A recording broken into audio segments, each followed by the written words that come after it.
Chapter 404. For the people in this world, this was the beginning of an ordinary day. However, for a small group of people, this day was a matter of life and death. For example, Yao Xingyan and the other two didn't say anything, but the news of them leading the way for Dayo spread like wildfire. As long as the Dayo people left, the fate of the three of them could be imagined. It was even possible for them to be divided and eaten. As a result, the three of them gritted their teeth and made a decision to rely on Dayo. They didn't ask for an official position, but only wanted to keep them safe. If possible, it would be best to bring their families away. Li Qianzhou rubbed his chin after listening to the three of them. He didn't really care about this matter. It was just three cowards who were greedy for life and afraid of death. As for how to deal with them, he would wait until they returned to Dayo. At most, he would find a place to throw them away. In Dayo's territory, Great Xia wouldn't be able to stir up any trouble. It was fine as long as they could survive. Even if they died, they could only blame it on their bad luck. In addition to these three people, this day was also a matter of life and death for some other people. For example, the students of the Black Bamboo Academy. School reopened today. With dark circles around her eyes, Tong Lan placed her homework into a small cloth bag and let out a long yawn. She hadn't slept for 3 days and 3 nights. However, in any case, she had finished her homework. She was more or less pleased with herself. At least, she would be able to watch those idiots get punished. She was Tong Lan. How could she let those idiots laugh at her? She stood on the back of the four-corned cow and left the Tong residence. She continued to look like she was fluttering in the wind, but her eyelids were fighting and closed after a while. Halfway through the journey, she lost her balance and fell from the four-corned cow. She didn't display any of her usual nimble skills at this moment. Her brain seemed to be filled with lead as she fell straight to the ground. She shook her head and got up from the ground. This time, she was more or less awake. She nervously checked if her clothes were dirty before lying on the back of the four-corned cow and continued to doze off. Not long after, they arrived at the academy. Tong Lan immediately pretended to be in high spirits and strode into the academy with dark circles under her eyes. As soon as she entered, she saw Ren Baqian looking at her with a smile on his face. Sinister smile. Tong Lan labeled him in her heart. She snorted through her nose and entered the classroom. Ren Baqian looked at Tong Lan, who had 2 dark circles under her eyes. She was obviously so tired that she was about to fall asleep on the ground, yet she still pretended to be energetic. He found it somewhat funny.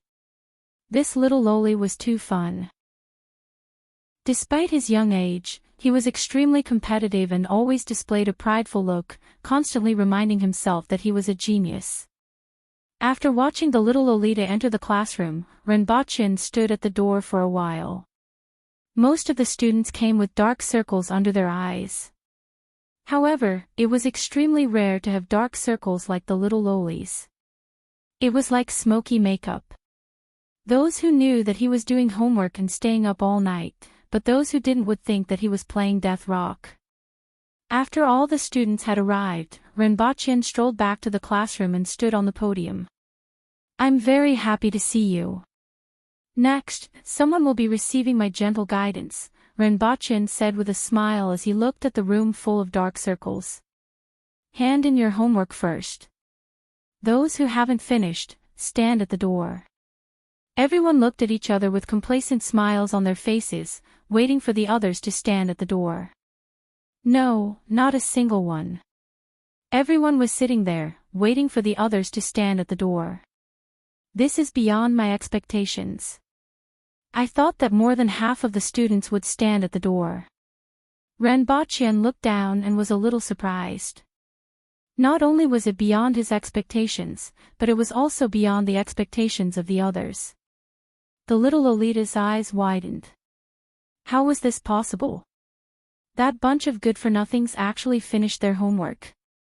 Didn't they ask to borrow homework from her 2 days ago?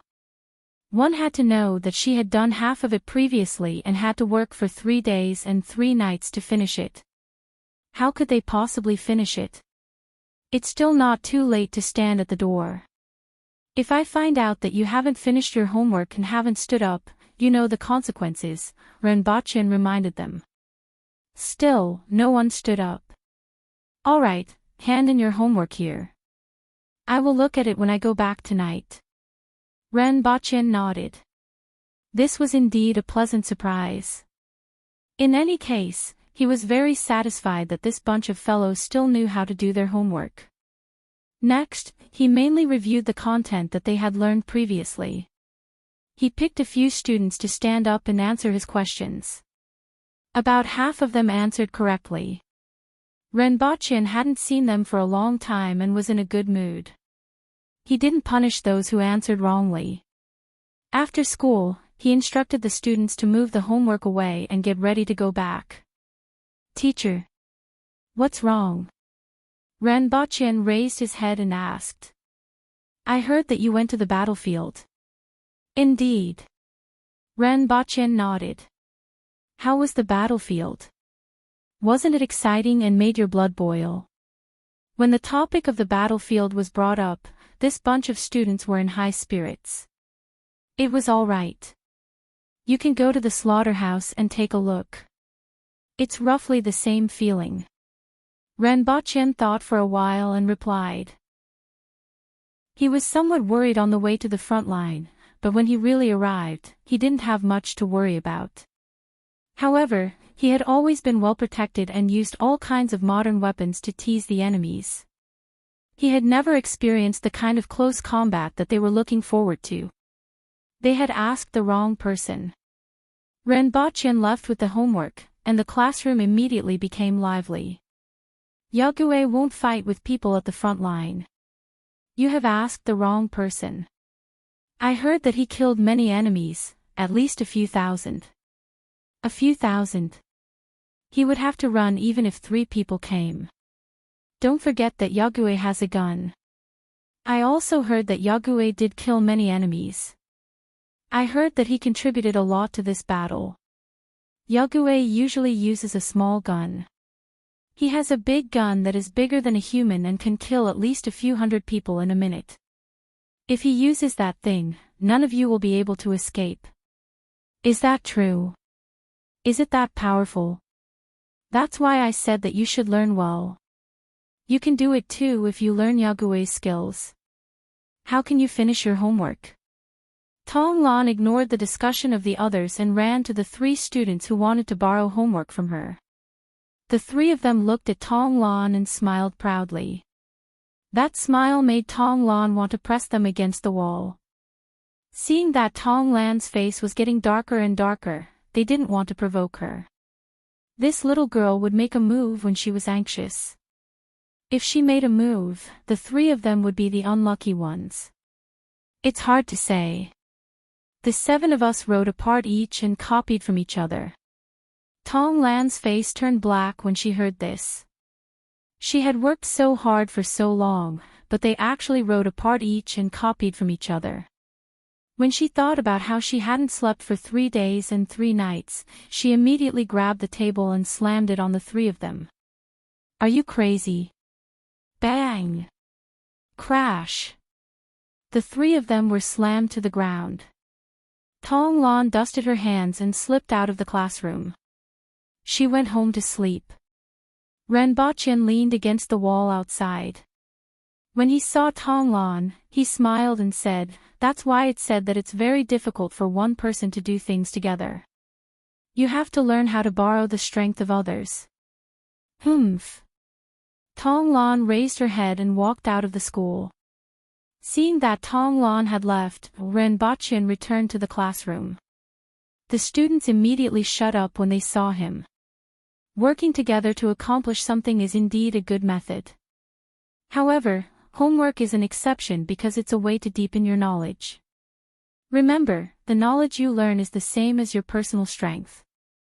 It belongs to you and can be used for a lifetime. Money and status could be taken away by others, but these 2 things could not be taken away. Chapter 405. After teaching in school for a few days, Renbochin finally received the medicinal ingredients that the manager of the caravan had sent over. Most of the ingredients were easy to obtain, but there were 2 herbs that weren't available in large quantities. After searching all over Lawn City, they only managed to find 6 of them. Next, they had to go to the southwest to purchase more, especially to send people to the 60,000 mountains. That was the base camp of the Aboriginals. In any case, Renbochin could finally continue his training. 7 herbs were enough for him to use for more than a month and could temporarily solve his urgent need. That night, Renbochin entered the visualization of wood. When he woke up from it, he felt extremely exhausted. He was already used to this feeling, but after resting for 2 months, he wasn't used to this kind of exhaustion. The next morning, Renbochin clenched his fists and finally felt an increase in strength. This feeling of strength growth was really good. However, when he saw Tonglan in the palace in the afternoon, he immediately felt that the increase in strength was just an illusion. After getting a solid beating from Tonglan, Renbochin said to Tonglan with a serious face, "Your grandfather will always be your grandfather." Thump. Renbochin took a solid punch. With dark circles under his eyes, Renbochin continued, "Your teacher will always be your teacher. You must learn to respect your teacher." Humph. The little Lolita snorted and looked at him with disdain. After today's training, Renbochin said to the Empress seriously, "Your Majesty, I think we need to change my opponent." An 8-year-old. The Empress looked at him with a funny expression. Renbochin was at a loss. Wouldn't it be a little too embarrassing if he couldn't even beat an 8-year-old? He absolutely believed that the Empress could find an 8-year-old genius who could beat him up. Why don't I change the palace guards to be my opponent? Renbochin thought about it and gritted his teeth. In any case, the palace guards would still be gentler than Tonglan. After all, Renbochin still had his status. Furthermore, the palace guards might not be as strong as Tonglan. Not only were they both at the earth will level, but the things that Tonglan had learned weren't something that the palace guards could compare to. After all, Tongzhenye was a spirit will expert and had some tricks up his sleeves. Tongzhenye's Black Tiger Steel's Heart 13 combo had defeated Qin Chuan several times. Renbochin felt that the Minister of War was better at fighting than the Minister of Works. But in reality, Qin Chuan lost more than he won. "I will change it for you after you defeat Tonglan." The Empress looked at the change in his expression. Her eyes curved into crescents as if she was laughing in her heart. After a long time, he finally said this. "Your Majesty." Renbochin looked aggrieved. "Work hard to defeat her." "It doesn't sound good if you can't even defeat a 10-year-old child," the Empress added. Renbochin felt that the Empress had poured a handful of salt on his wound. This was not only unpleasant to hear, but it was also embarrassing to say it out loud. Forget it, Tonglan it was. At least there were some benefits to fighting with her. Every time he stood next to her, he was taller than her, so he had a psychological advantage. If it were those burly guards, they wouldn't have any advantage at all. It was still sunny just now. Renbochin sat in the chair beside the Empress and basked in the sun for a while. Then, the sky was filled with dark clouds. When Renbochin and the Empress returned to the main hall, it began to rain heavily. Bean-sized raindrops smashed on the tiles and the ground, making pitter-patter sounds. "Your Majesty, do you want to eat hot pot tonight?"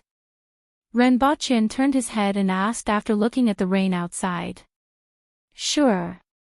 The Empress nodded. She couldn't get enough of hot pot.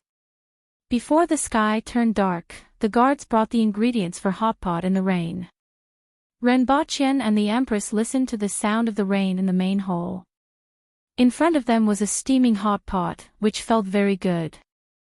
Renbochin poured wine for both of them, raised his cup to the Empress, and downed it.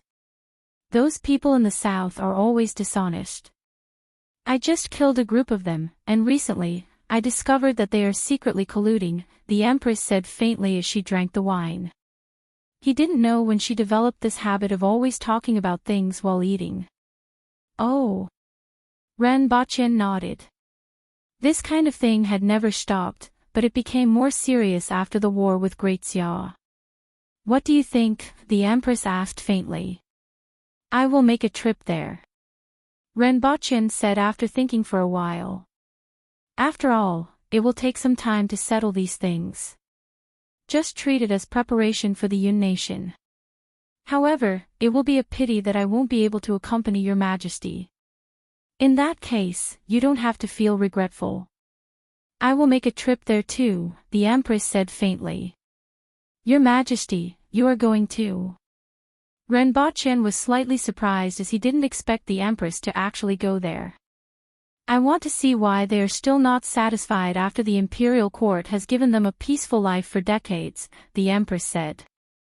She was already tired of those people's petty tricks.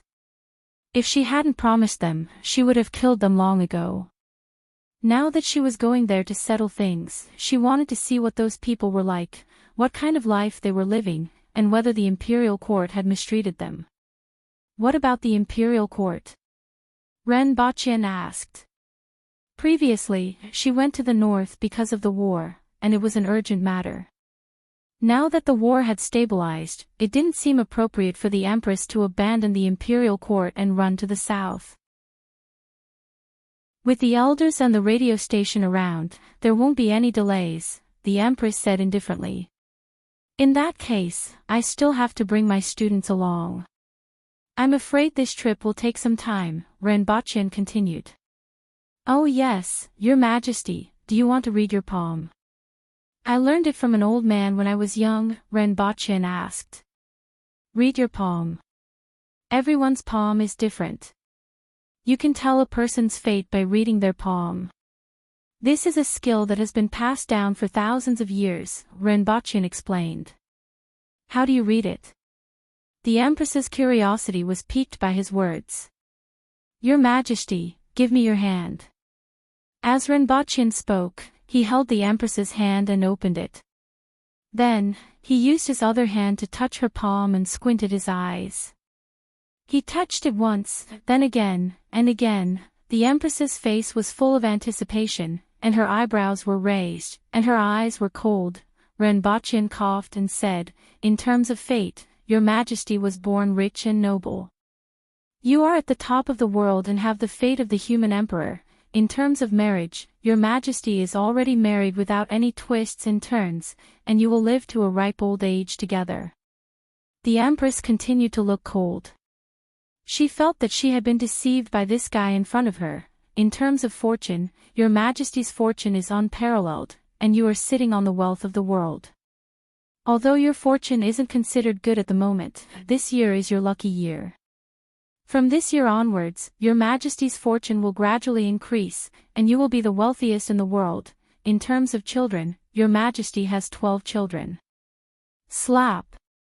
The Empress's ears turned red, and she looked at Ren Bachien coldly. 12 children.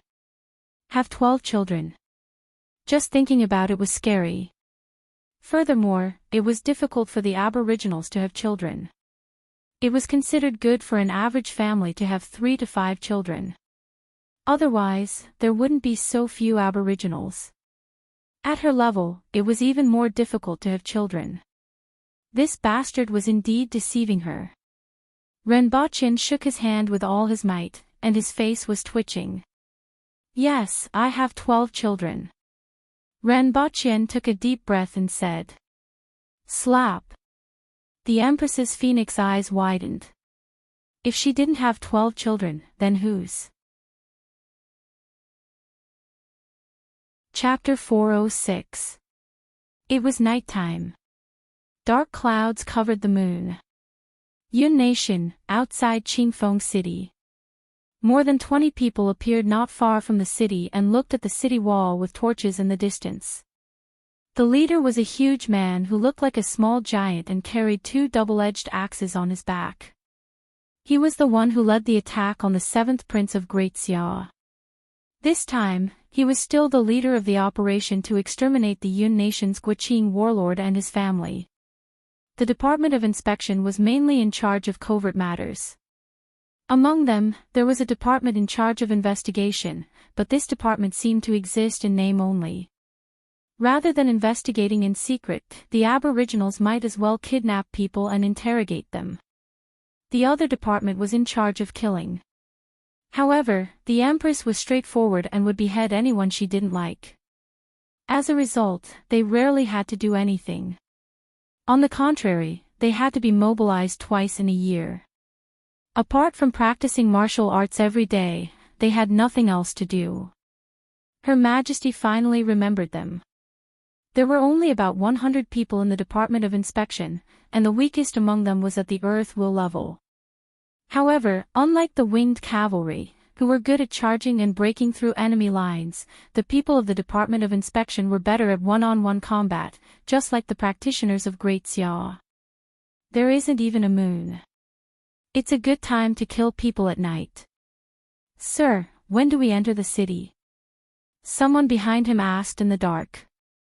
Do it quickly. Her Majesty said to exterminate his entire family, so we can't let anyone escape. Also, don't forget to ask for the location of the treasury. Hong Bao waved his hand and said, "Let's go." Subsequently, the group approached the city under the cover of the night and sneaked into the city while the guards were patrolling. At this time, it was already the hour of the sea. For people in this world who worked at sunrise and rested at sunset, it was already time to rest. However, there were also a few drunkards who rarely sought pleasure in the red light districts and willow alleys. They walked in the city at night, reeking of alcohol. The group chose dark and remote places to walk. After climbing over a wall, Hong Bao felt that something was wrong below. It seemed that someone was leaning against the wall and vomiting. Hong Bao adjusted his posture in midair and stepped down with both feet on the back of the person supporting the wall. With the weight of Hong Bao's huge body and the two huge axes on his back, the person under his feet stopped moving after making contact with the ground with a kacha sound. There were originally two people in the alley. One of them was vomiting, and the other was also drunk. In the end, a burly man suddenly descended from the sky and stepped on one of them. The other person was instantly stunned. His vision became clearer, and he opened his mouth and wanted to shout. However, Hong Bao's huge palm pressed his face against the wall, and his head was smashed like a smashed watermelon. Behind Hong Bao, more than 20 black shadows flipped over and landed on the ground with a dull thud. Paw! Only one person's voice was different from the others. Everyone turned to look at him. In the dim light, they could see a puddle of fresh vomit at his feet. As his feet landed on the ground, it splashed onto the others. The eyes of the surrounding people were overflowing with killing intent. Only that person had an innocent look on his face as he shrugged. Capture someone and ask him where the City Lord Mansion is. Hong Bao's voice made everyone restrain their urge to let him know why the flowers were so red. After all, the mission was more important. As the figures left, there was a dull sound of bodies colliding with each other in the alley. After a while, they arrived at a huge mansion. Kill them all. Remember to leave a few important people alive to ask about the location of the treasure house. Hong Bao waved his hand. Everyone drew their weapons and jumped over the wall into the courtyard. A few people on night patrol didn't have time to react and were beheaded by a figure who suddenly appeared from the dark. The sound of blood splattering and bodies falling alarmed people in the distance. Who is it? What's that sound? A few figures silently rushed in the direction of the sound, while the others scattered in all directions. Who is it? Ah! The miserable howl of the person who asked the question before he died alarmed the people in the mansion. Many people rushed out and were greeted by all kinds of weapons. What happened? Yi Ku, the warlord of Qingfeng City, heard the commotion outside and asked in a low voice. Sir, it seems like there are assassins. Oh. Yiku nodded and didn't pay much attention to it. He had done too many things in his lifetime, and there were too many people who wanted to seek revenge on him. However, he was still safe and sound here. He was still confident in the defense of the mansion. In addition to the ordinary guards, there were dozens of man-will experts and 7 earth-will experts. This kind of strength was comparable to some of the middle-level aristocratic families in Great Xia. Until now, no one had been able to break through the defense to his side. Most of the assassins didn't even get to see his face before they were skinned and hung on the city wall. In his opinion, the assassination this time would be the same as the previous ones and would be resolved very quickly. Even though the miserable screams of the guards before they died were getting closer and closer. Aboriginals. Why are you guys here? 2 earth-will experts appeared and blocked the way of the advancing crowd. When they saw figures that were much larger than ordinary people walking out of the darkness, they immediately exclaimed. 1, 2, 3. Just from what they could see, there were already 7 or 8 people, and there were still miserable screams coming from afar. At the very least, they were aboriginals. A life for a life, a debt to be repaid.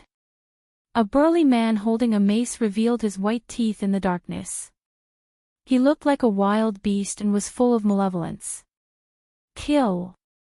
That burly man roared, jumped more than 10 meters, and smashed his mace. Just by looking at the power of the mace, the 2 earth-will experts were horrified and didn't dare to block it. Boom! The mace smashed into the ground, and the flagstones below turned into countless gravel that flew in all directions.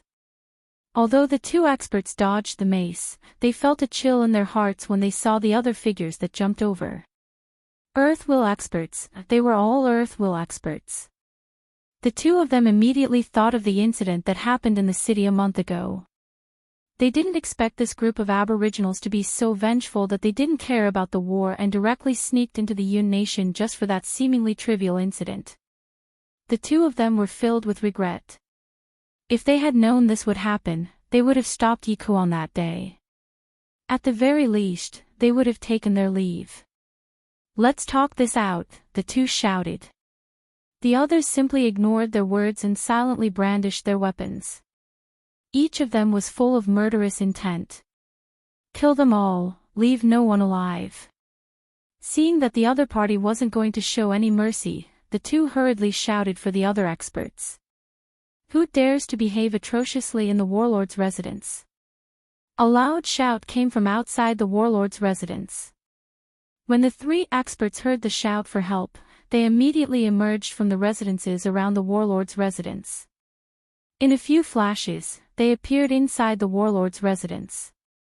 However, as soon as their feet touched the ground, they were surrounded by 5 huge figures. Aboriginals. The 3 of them were shocked when they saw the people around them. Warlord, it's bad. The aboriginals are attacking. Hearing the screams coming from the courtyard, Yiku jumped out of his bed and asked, "What's going on?" "It's the aboriginals. They are all earth-will experts. We can't stop them. Both Chi and you are dead." Yiku's face turned green when he heard this. He didn't need to think to know why the aboriginals were here. The reason he dared to rob the aboriginal caravan was that the aboriginals were at war with Great Xia, and Great Xia was the most powerful country in the world. So what if he robbed the aboriginal caravan? It wasn't like those barbarians would come looking for him. Great Xia and the Yun Nation had already made their move. It would be good if the aboriginals weren't destroyed. However, he didn't expect Great Xia to be defeated so quickly. His image of Great Xia, which was the most powerful country in his heart, suddenly collapsed. However, he wasn't too worried.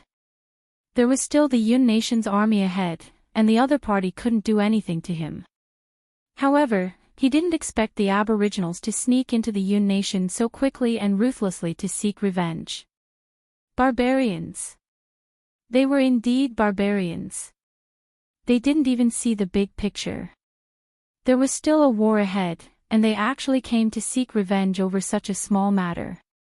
However, it was useless to scold them now. Since they couldn't stop them in front, it was more important to escape.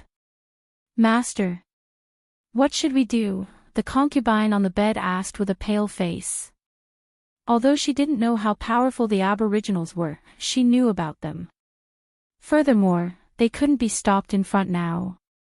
What should she do? Yika's face was ashen. Without saying a word, he put on his clothes and smashed through the window behind him. The barbarians were coming from ahead, and it was too dangerous. As long as he ran out of the residence and hid in the barracks, he would be safe. As for his concubines, he would marry a few more later. If the old didn't go, the new wouldn't come. Even if his son died, he could just go back and give birth again, not to mention his concubines. "Master!" A cry came from behind, but Yiku didn't even turn his head. However, he didn't run far before he heard a blood-curdling scream in front of him. Not only in the front courtyard, but also in the back courtyard. "How many of those barbarians are here?" Yika's face turned even paler. He regretted it now. However, it was useless to regret. The problem now was where to run. Yiku was sweating all over as he looked around in the dark. Finally, his eyes lit up as he saw an old water tank under the eaves not far away. That place was a little remote and unnoticeable. If he ran around now, he might run into those barbarians. It was better to hide here. A massacre in the middle of the night. When the guards in the city discovered that the warlord's residence was being attacked, they immediately sent soldiers to rescue them. However, they were stopped outside by 7 or 8 people. In the city, it was still a pitch-black night. To the ordinary soldiers, 7 or 8 Aboriginal experts were like 7 or 8 gods of death as they killed their way into the crowd. The 1,000 people who came as reinforcements were killed in less than 15 minutes and fled in all directions. At this time, in the warlord's residence, Hong Bao stood in the room where Yiku had been previously. That concubine was curled up on the bed and shivering. Hong Bao lifted the blanket and revealed a fair body. Her skin is even more tender than the ladies in the brothels. Hong Bao was a little envious. "Sir, please spare my life. Sir, please spare my life. I will do anything you want me to do." The concubine didn't cover her body and just knelt on the bed and begged for mercy. Her Majesty said not to leave even a chicken or dog alive. Hong Bao was a little regretful. He slapped the concubine's head, and fresh blood immediately spurted out. "Search. That bastard warlord was named by Her Majesty. We must find him," Hong Bao ordered the people behind him. The 7 or 8 people behind him scattered in all directions. Meanwhile, the massacre in the distance was still going on. Hong Bao sat in the room with a big saber and a big horse. Even when the sky was about to brighten, there wasn't a single living person in the entire warlord's residence. However, the warlord was still nowhere to be found. "Have you found the location of the treasury?" "Yes, it's in the back courtyard. The rest of you continue to search. Let's go to the treasury first." "Sir, the soldiers from the barracks in the city should be rushing over soon," someone said. Killing 2 batches of guards previously had bought them some time. However, the sky was about to brighten, and the soldiers from the barracks were probably not far from here. "Lead the way. Half of you will follow me to the treasury." Hong Bao suddenly remembered something. Who knows how to write? The people behind him looked at each other. It was still difficult for them to recognize a bunch of words, but it was really difficult for them to write them. The last person took a step forward and said proudly, "Sir, I know how to write. Find a conspicuous place and write this on him. A life for a life, a debt to be repaid. Murderer your grandpa. This is called a justifiable attack," Hong Bao said softly. These words were specially instructed by Principal Ren over the radio. "We will do our best," the burly man said as he patted his chest. Following which, he went to the main hall of the residence and dragged 2 corpses over. He pondered for a long time before gesturing on the ground for a long time. Then, he raised his head and saw that the sky was already bright.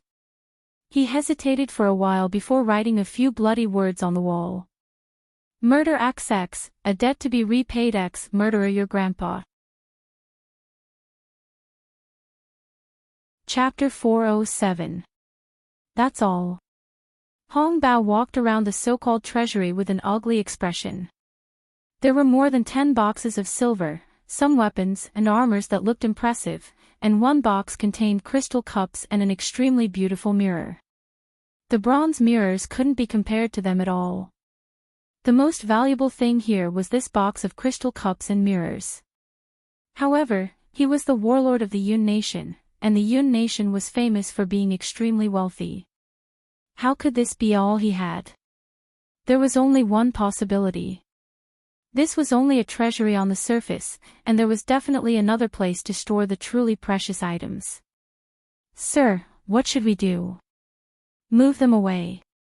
"Move these away." Hong Bao pointed at the box containing the glass cups and mirrors. Even if he didn't understand, he could tell that these things were much more valuable than the silver. "Set a fire and burn everything. We'll come back again after they dig out the real treasury," Hong Bao said as he rubbed his chin. Since they couldn't find the treasury, they would burn everything here. Perhaps the treasury would be exposed. He would wait outside the city for a day and come back again after this place was burned to the ground to see if there were any traces of the treasury. "We haven't found the warlord yet. He can run, but he can't run away from the city. His roots are here, so he can't leave. It's almost daybreak. Set a fire first before evacuating.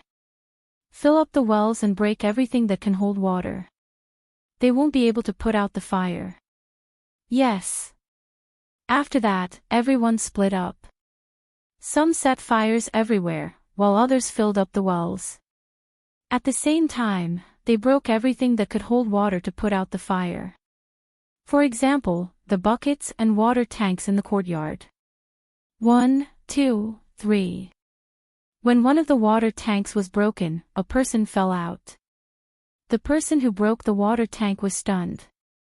The person in the water tank rolled on the ground and ran away. That person was naturally Yi Ku. The screams outside were long gone, and only the sound of heavy footsteps could be heard. It was self-evident what this meant.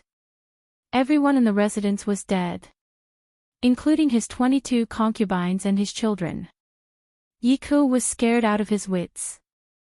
He cursed the useless guards in his heart as he carefully hid and waited for the barbarians to leave before escaping. However, he couldn't hide now.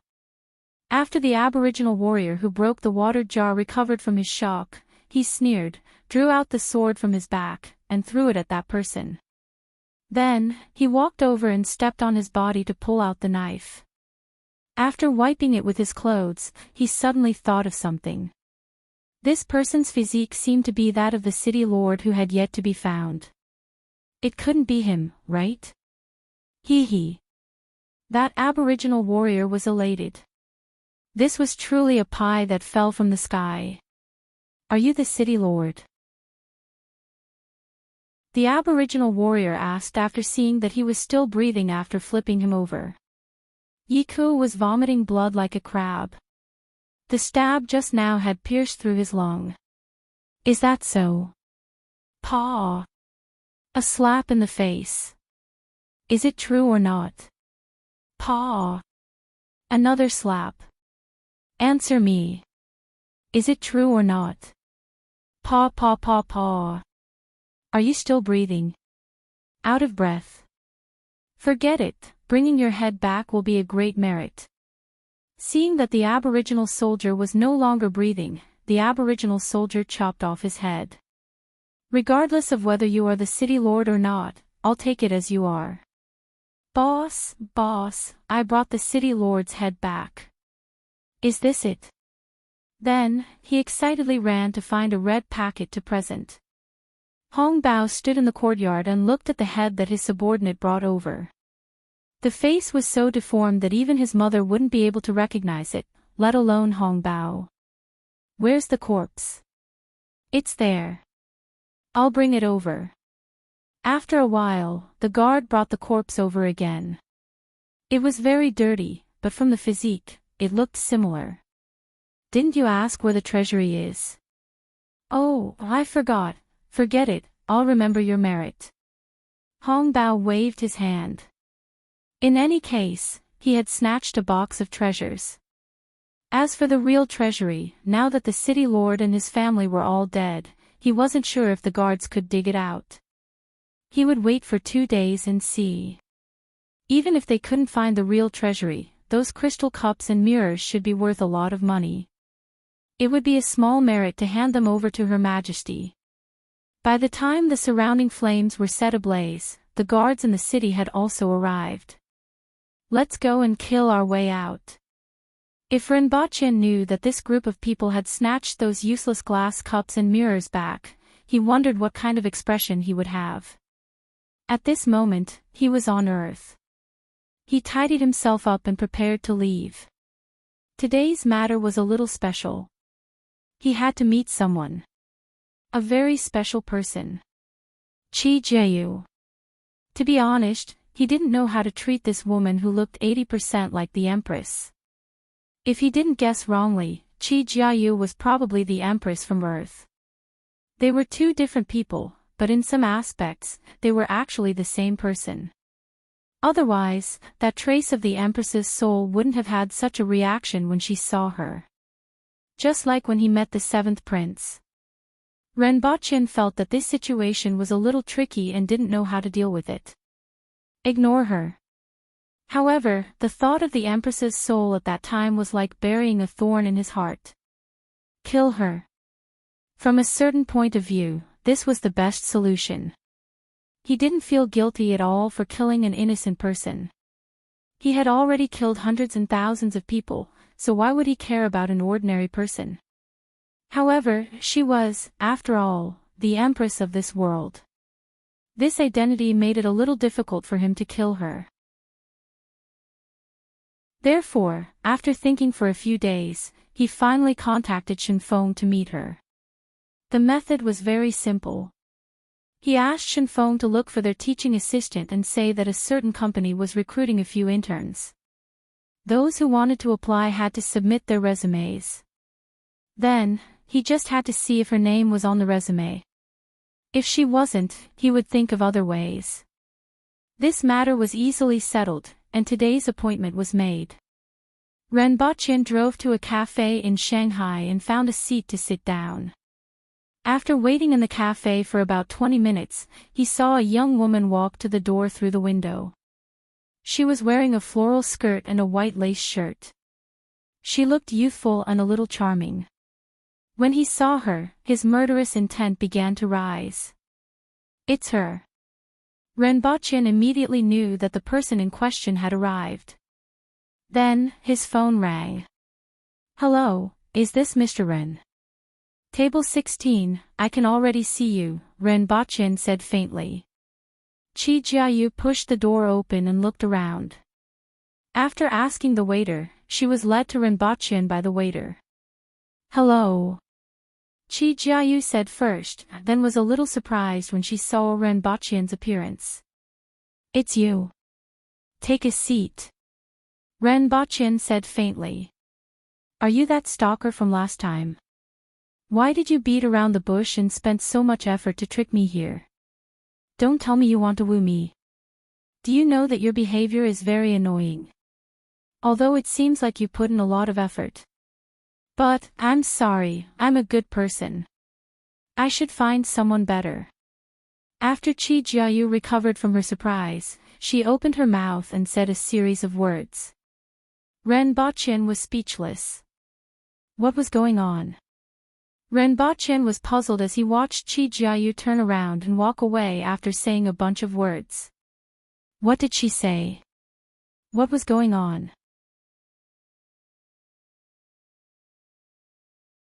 Chapter 408. Being humiliated. This was the first time Renbochin had such an experience. For a moment, even the killing intent in his mind dissipated. His head was full of question marks. After sitting in the same spot for a while, Renbochin couldn't help but laugh. He wasn't embarrassed or angry because he didn't have those thoughts in the first place. Therefore, this development made him feel very amused. It was also a pity. He wanted to talk to her before deciding what to do with her. Renbochin even considered keeping her as his mistress. 1 million a year. 10 million. Money didn't mean much to him. Keeping such a small empress might come in handy in the future. He wouldn't touch her as long as no one else touched her. Unfortunately, she ruined this opportunity. He ruined his own path. Since the other party wasn't willing to talk, there was no need to talk. It was better to kill her. Renbochin threw the money on the table and walked out of the cafe with a smile. Qi Jiayu was nowhere to be seen. Renbochin drove to the entrance of SH University, found a place where he could see the whole gate, and parked his car there. He leaned back slightly and played an old song on his phone, Trouble Caused by the Moon. Listening to the familiar tune, Renbochin gently shook his legs, took out his pistol with one hand, wiped it with a piece of paper, and put it back on his waist. He then adjusted his seat and leaned back. After waiting for about 2 hours, Renbochin saw a figure wearing a flowery skirt and a white lace shirt appear at the school gate. It's all your fault, Trouble Caused by the Moon. Renbochin hummed a tune as he opened the door and got out of the car. He put his hands in his pockets and walked toward the school gate. Should I use a gun, or my hands? Renbochin thought to himself as he walked. The sound of a gun would be too loud, so he should use his hands. However, when he was about to cross the road, he was suddenly stopped by someone. Mr. Ren. Renbochin tilted his head and looked at the 3 people who stopped him. There was a familiar smell on them. It was the smell of people from the country. They came so quickly. Had they been following him? Did they know what he was going to do? Mr. Ren, our minister wants to talk to you.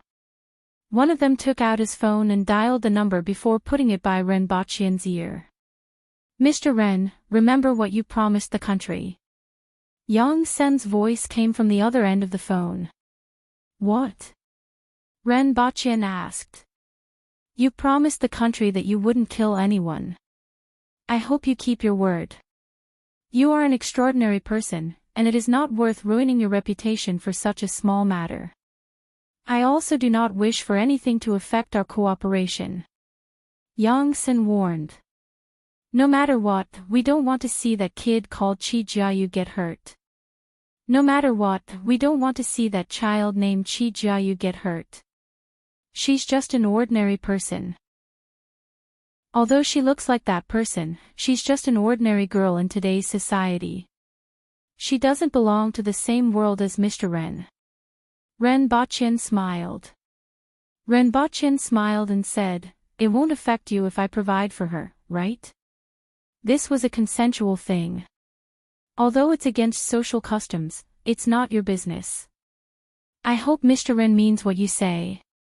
If you have time, it would be best for Mr. Ren to come to the laboratory. Recently, there have been some results that Mr. Ren might be interested in. After Yang Sen finished his warning, he once again brought up the matter of cooperation between the 2 parties. I mean, Yang, he, was. Renbochin didn't answer and handed the phone back to her. Goodbye. Renbochin waved at the 3 of them and continued walking toward the school gate. How could he possibly turn around and leave in this kind of situation? Didn't that mean that Yang Sen guessed correctly? He couldn't possibly make it clear that he really wanted to kill someone, right? He would lose face. In the Jianghu, he had to keep his word. Since he said that he would not kill anyone, he could not let the other party have a hold on him. Renbochin felt that he was quite a moral person. As Renbochin strode into the university gate, he felt that the three pairs of eyes were still watching him from behind. When Qi Jiayu heard the footsteps behind her, she looked back. A trace of shock and disgust flashed in her eyes.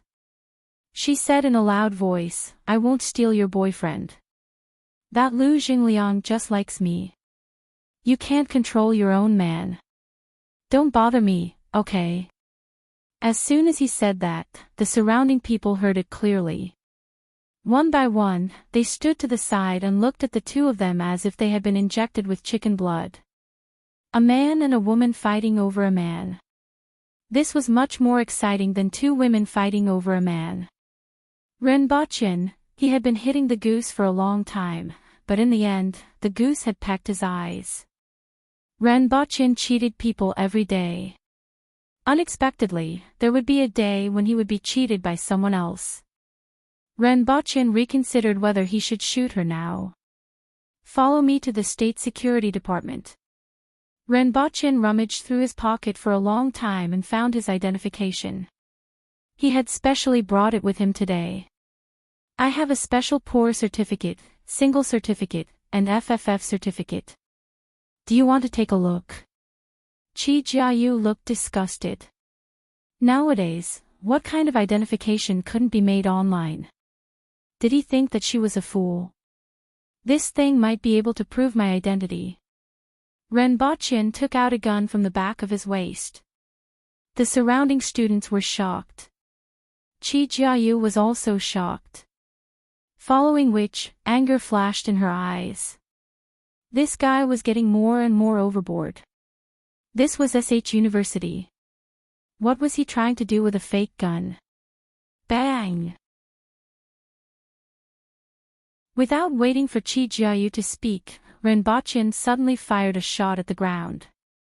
The sound of the gunshot resounded in the campus. This time, the surrounding people were immediately shocked. This was a real gun. The man in front of them was really holding a gun. "Oh, I'm really sorry. It was a misfire. I still have to write a self-reflection when I go back. I reckon that I will also be punished." Renbochin revealed a face of surprise. It was as if he had really misfired. As Renbochin spoke, he removed the magazine and stuffed it into his pocket. He flashed his identification to the surrounding people and said, "The State Security Department has a matter that requires this student's assistance in investigating. I'm very sorry for the misfire just now. I hope it didn't affect anyone." After hearing what he said, the surrounding students' terrified expressions finally eased. "You can inform the police and the school to confirm my identity." Renbochin then said to Qi Jiayu, "If that's the case, the impact will be greater. So many people saw me and the surveillance cameras captured my figure. You don't have to worry about your safety. My identity can't be faked. Then we'll wait for the police to come." Qi Jiayu wasn't moved at all. Motherf ***. Renbochin thought to himself. This Qi Jiayu was really vigilant. "Mr. Ren." The three people came in front of Renbochin again. "Our team is handling matters. You'd better not interfere." Renbochin warned them. The three of them looked at each other. Although Renbochin's act of shooting was rather vile, he dealt with it in time. He explained that it was a misfire and even lied that he would be punished when he returned. This managed to suppress the majority of the matter. With his identity, the current situation was still tolerable. After all, Renbochin's identification was real. In terms of identity, he could really be considered as a member of a certain department in the state. "You'd better give our department head an explanation. The current situation is different from what you said. I'll submit the report. Now, I have some matters to discuss with this student." Renbochin nodded. The appearance of these three people and Renbochin's words made the other students believe most of it. One by one, they revealed looks of surprise. So, there really was a secret department. They wondered if there was a dragon group or something. Even Qi Jiayu started to be dubious. She carefully sized up these three people, trying to determine if they were actually hired by this guy. Previously, even the teaching assistant was deceived. She actually helped him recruit people in the class. Otherwise, how could the current situation have happened? 5 minutes later, the police arrived at the scene. What happened? He has a gun. Qi Jiayu pointed at Renbaqian and hid behind the police. Renbaqian ignored her small movements and handed his identification to the police. I need this student's help with something. This is my identification. You can verify it. When the police verified Renbaqian's identity, the surrounding people finally confirmed it as well. Please come with me, student. Renbaqian pointed at Qi Jiayu. I'm sorry, I thought you were a stalker. I had such an experience when I was young. If the police hadn't arrived in time, I'm afraid. Since then, I've been very afraid of strangers. Qi Jiayu looked apologetic and pitiful. Renbaqian looked at her performance. She vividly portrayed the fear, caution, and apology of a little rabbit in danger. He felt that the Oscars really owed her a Best Actress award. Chapter 409. Why exactly are you looking for me? Qi Jiayu looked a little perturbed as they sat in Renbaqian's car. For a second-year student, the country's secret organization meant too much, and she couldn't stay calm. Renbaqian turned to look at her and suppressed the murderous intent in his heart. He would have this reaction every time he saw her. Previously, he thought of keeping her as his mistress, but now that he thought about it, it didn't make sense. What was the point of keeping someone he wanted to kill every time he saw her? To hone his temperament. This was a good idea. The more he experienced, the more murderous he became. Perhaps he was influenced by the company he kept. After interacting with the Empress and those soldiers who faced death, it was inevitable that he would be influenced by them. There were also some things that were suppressed and hidden in his nature that began to take root and sprout when the thread of moral restraint was broken. All these factors resulted in his current character. Sometimes, he was very peaceful and sometimes kind, but sometimes, he would want to kill someone because he didn't like them or because of some trivial matters. Do you know this person? Renbaqian took out his phone and showed Qi Jiayu a photo. In the photo was a bald, fierce-looking man with crisscross scars on his upper body. The background was a dense forest. Just by looking at the person in the photo, one could feel the ferocious aura coming from him. I don't know. Qi Jiayu shook her head. Of course, Renbaqian knew that she didn't know him. This photo was taken by Li Qinqiu. If she knew him, it would be a big deal. What about this? Renbaqian showed another photo. It was a photo of a girl dozing off tied to the back of a cow. The background was also the wilderness. I don't know them either. Qi Jiayu was at a loss and didn't know what Renbaqian meant. Remember these two people. If you see them, contact me, Renbaqian said as he put away his phone. Oh. Qi Jiayu didn't understand, but still nodded. She didn't know why Renbaqian thought that she would meet these two people. Of course not, Renbaqian was just looking for an excuse. After all, he couldn't just tell her nothing after getting her into the car, right? You will meet them. You don't need to know the specifics. Just call me and tell me when the time comes. On one hand, he had to suppress the killing intent in his heart. On the other hand, he had to fabricate a lie.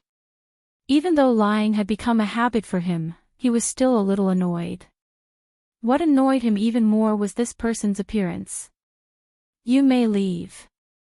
As for the others who ask. Renbaqian muttered to himself for a while.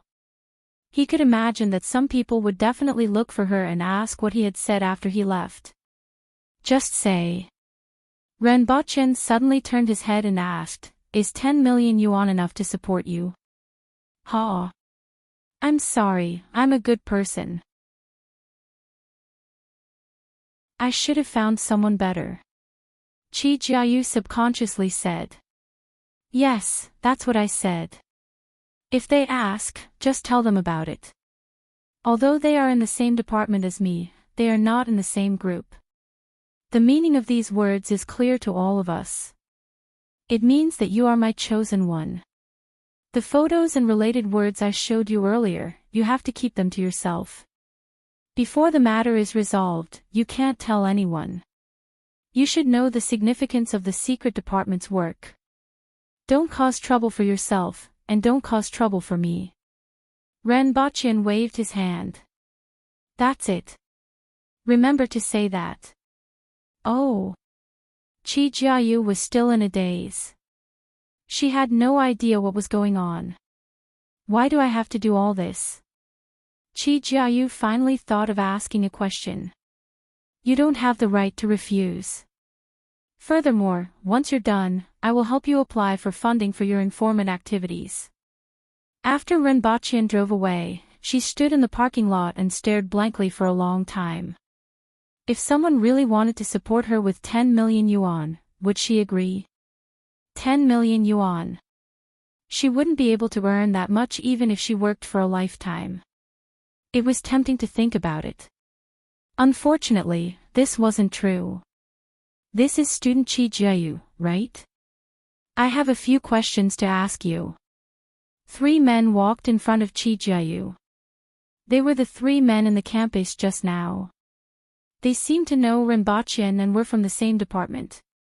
Chi Jiayu recognized them at a glance. What's the matter? What did Mr. Ren say to you just now? One of them asked. Chi Jiayu immediately recalled what Ren Baqian said just now. With a shy look on her face, she said, he asked me if I could support him with 10 million yuan. How did you answer? I'm sorry, I'm a good person. I should find someone better, Chi Jiayu said. The 3 men looked at Chi Jiayu. This kind of hair clip was really rare. What else did he say? He didn't say anything and just let me out of the car. If you encounter any problems in the future, you can call this number. One of the men took out a pen and a notebook, wrote a line of phone number on it and handed it to Chi Jiayu. What does that mean? It means that if you encounter any danger or trouble in the future, you can call this number. I will encounter danger. Chi Jiayu was surprised. People will always encounter danger. You can even be knocked down by a car on the road. The man said something ambiguous. Sorry to disturb you. After the 3 men left, Chi Jiayu held the piece of paper with the phone number and thought about the 2 photos Ren Baqian showed her. He said that she would encounter these 2 people, and these people said that she would encounter danger. What did they mean? Were these 2 people very dangerous? After Ren Baqian left Chi Jiayu, the murderous intent in his heart gradually subsided. This feeling of wanting to kill someone but having no choice but to suppress it was uncomfortable. He gave his family a call and chatted for a while before he finally calmed down. Now, his family had already accepted the situation of not being able to see him all year round. However, they were still concerned about his marriage.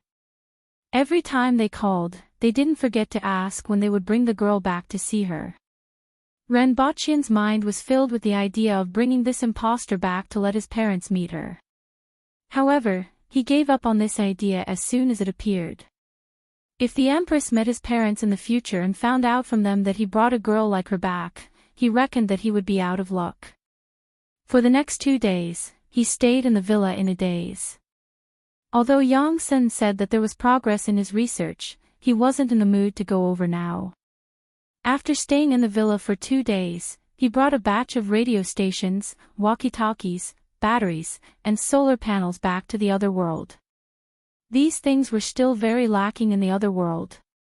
Before technology was developed, the first thing to do was to popularize instant communication. After leaving Pingle Park, he went to see the Empress. Looking at the already half-empty candy tree in the main hall, Renbochin felt that if the aboriginals weren't physically strong, the Empress would have a toothache sooner or later based on the way she ate candy. Fortunately, the Empress's body was extremely strong and even ordinary swords couldn't injure her. If the Empress had a toothache, it would be much more dangerous to treat her than a crocodile. After boiling the cotton candy for half a day, the candy tree was filled with them. Renbochin took 2 large cotton candy, sat on the sofa, and passed one to the Empress. "These days, I saw someone who looked very similar to your Majesty. I almost mistook her for someone else. This world is really wonderful. There's actually someone who looks so similar to your Majesty." Renbochin took a bite of the cotton candy and smiled. "Oh. In that case, I want to see if they really look alike," the Empress said with great interest. "The next time we go back, your Majesty, come with me to take a look." Renbochin smiled. After a few minutes, Renbochin discovered something strange. The Empress actually stopped eating after taking a bite of the cotton candy. She was sitting there quietly watching a television series. With the Empress's love for sweets, this kind of thing was really rare. "Why aren't you eating, your Majesty?" The Empress turned her head and looked at Renbochin. After a while, she slowly said, "I don't know why, but I have a toothache. I'm not in the mood to eat." When the Empress felt pain, she wouldn't look as delicate and pitiful as an ordinary girl. Therefore, even if she didn't say anything, it was very hard for others to notice.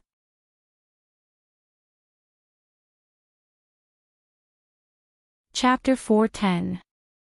The Empress actually had a toothache. This was a serious matter. Could it really be a toothache caused by eating sweets? Renbochin wasn't sure. Previously, he was just thinking about it. Was there a need to be so accurate? The Empress's skin was impervious to even swords and knives, yet she actually had a toothache.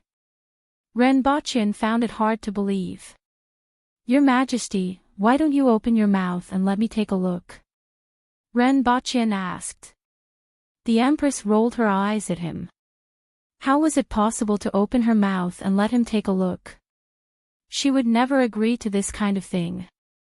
"It doesn't matter," the Empress said faintly. "A toothache isn't an illness, but it can kill you. If you really have a toothache, I'm afraid you will have to eat less sweets in the future," Renbochin advised. Upon hearing that, the Empress raised her eyebrows and looked at Renbochin with slanted eyes. She looked as if she would beat him up if he didn't explain himself. "Your Majesty, if you eat sweets when you have a toothache, it will easily cause periodontal disease." Renbochin looked at the Empress and didn't know whether to laugh or cry. "I already said it doesn't matter." The Empress ignored him. "Why don't we get the doctor to take a look?" Renbochin asked. No matter what, since she was sick, she had to be treated. She couldn't possibly be stubborn. "Hongwon, get the doctor to say that I have a toothache," the Empress thought for a while and said to the people behind her. Not long after, the people from the doctor's office came to the hall. There were 3 of them, and they were all very old. It seemed that the older the doctors were, the more experienced they were. This was the case no matter which world they were in. After the few of them greeted each other, one of them came forward to take the Empress's pulse. Renbochin couldn't help but interrupt, "A toothache, can you tell by taking a pulse?" "Noisy." The Empress glared at him, and he had no choice but to shut up. "Where does your Majesty have a toothache?" The Empress pointed at her cheek. "May I trouble your Majesty to open your mouth and let me take a look at your teeth," the doctor said after taking the Empress's pulse. "I'm fine, all of you can leave." The Empress waved her hand. "Your Majesty." Renbochin didn't know whether to laugh or cry. Wasn't it just taking a look at her teeth? Why was it so difficult?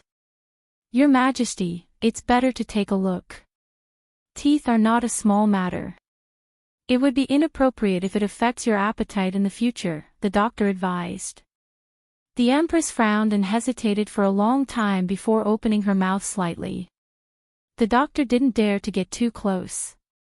He looked outside for a long time but couldn't figure out what was going on. "Your Majesty, I am incompetent." The doctor apologized and took a few steps back. Another doctor came up. After the three doctors examined the Empress, none of them found anything wrong with her teeth. Finally, he prescribed some sedative, pain-relieving medicine for the Empress and asked someone to brew it for her to consume. The medical skills of this world were very impressive in other aspects, such as the black mud cream. However, the medical skills of this world were very backward when it came to dentistry. In fact, it wasn't just this world. It was the same in ancient times on Earth. Many celebrities suffered from diseased teeth. Some were tied to the teeth with ropes, and then the other end was tied to the arrow. After pulling the bow, whoosh, the arrow flew out, and the teeth were gone. Or tie one end to the tooth and the other to the door. He opened and closed the door. Whoosh! His teeth were gone. It looked simple, but in fact, it was very risky, and it could easily lead to other problems. For example, when Zhao, a famous general from the Eastern Jin Kingdom, had a tooth disease and went to have it extracted. As a result, he suffered a stroke and died in less than 10 days. Therefore, many people used the waiting treatment method. For example, they waited for the tooth to fall out, or they got used to the pain. Lu Yu, a poet from the Southern Song dynasty, wrote in his diary while waiting. "It seems like a disease, but it's not. My arm is broken, but it's hard to keep my teeth when they fall. Diseased teeth, it seems like a tooth is going to fall out. One tooth is on the verge of falling out, and my eyes are blurry. Old Tan, it seems like another tooth is going to fall out. Teeth fall but don't chew, feet are lame but can still walk. Against the wine, it doesn't matter if it falls out. It's not like it can't be eaten. A child with broken teeth can endure mockery. Today's rotten rice can be eaten with a spoon. Miscellaneous poems on first return. Damn it, I really can't eat it anymore." From Lu Yu's diary, it could be seen that dental problems were very troublesome for the ancient people. After taking the medicine, the Empress couldn't help but start to eat sweets again. However, she had to stop after a while. Although there was pain-relieving medicine, after eating sweets, she started to feel unbearable pain. Not being able to eat sweets made the Empress feel a little depressed. She even stopped watching television and lay on the couch in a daze. Tossing and turning could be described as the Empress's current state. "Your Majesty, follow me to Earth in 2 days' time. The dentists on Earth are more experienced. After all, everyone has their own specialties. We have dentists who specialize in dentistry." Renbaqian looked at the Empress and couldn't help but say. The Empress remained silent. At this moment, she finally realized the seriousness of the matter. Not being able to eat sweets made her feel more conflicted than if Great Xia attacked. Seeing the Empress remain silent, Renbaqian knew that she had acquiesced. "Move the candy tree away in a while," Renbaqian said. This was to prevent the Empress from wanting to eat the candy tree when she saw it. "No way." The Empress sat up from the couch and glared at Renbaqian. That candy tree had almost become her treasure. Whoever dared to touch that tree, she would teach them a lesson.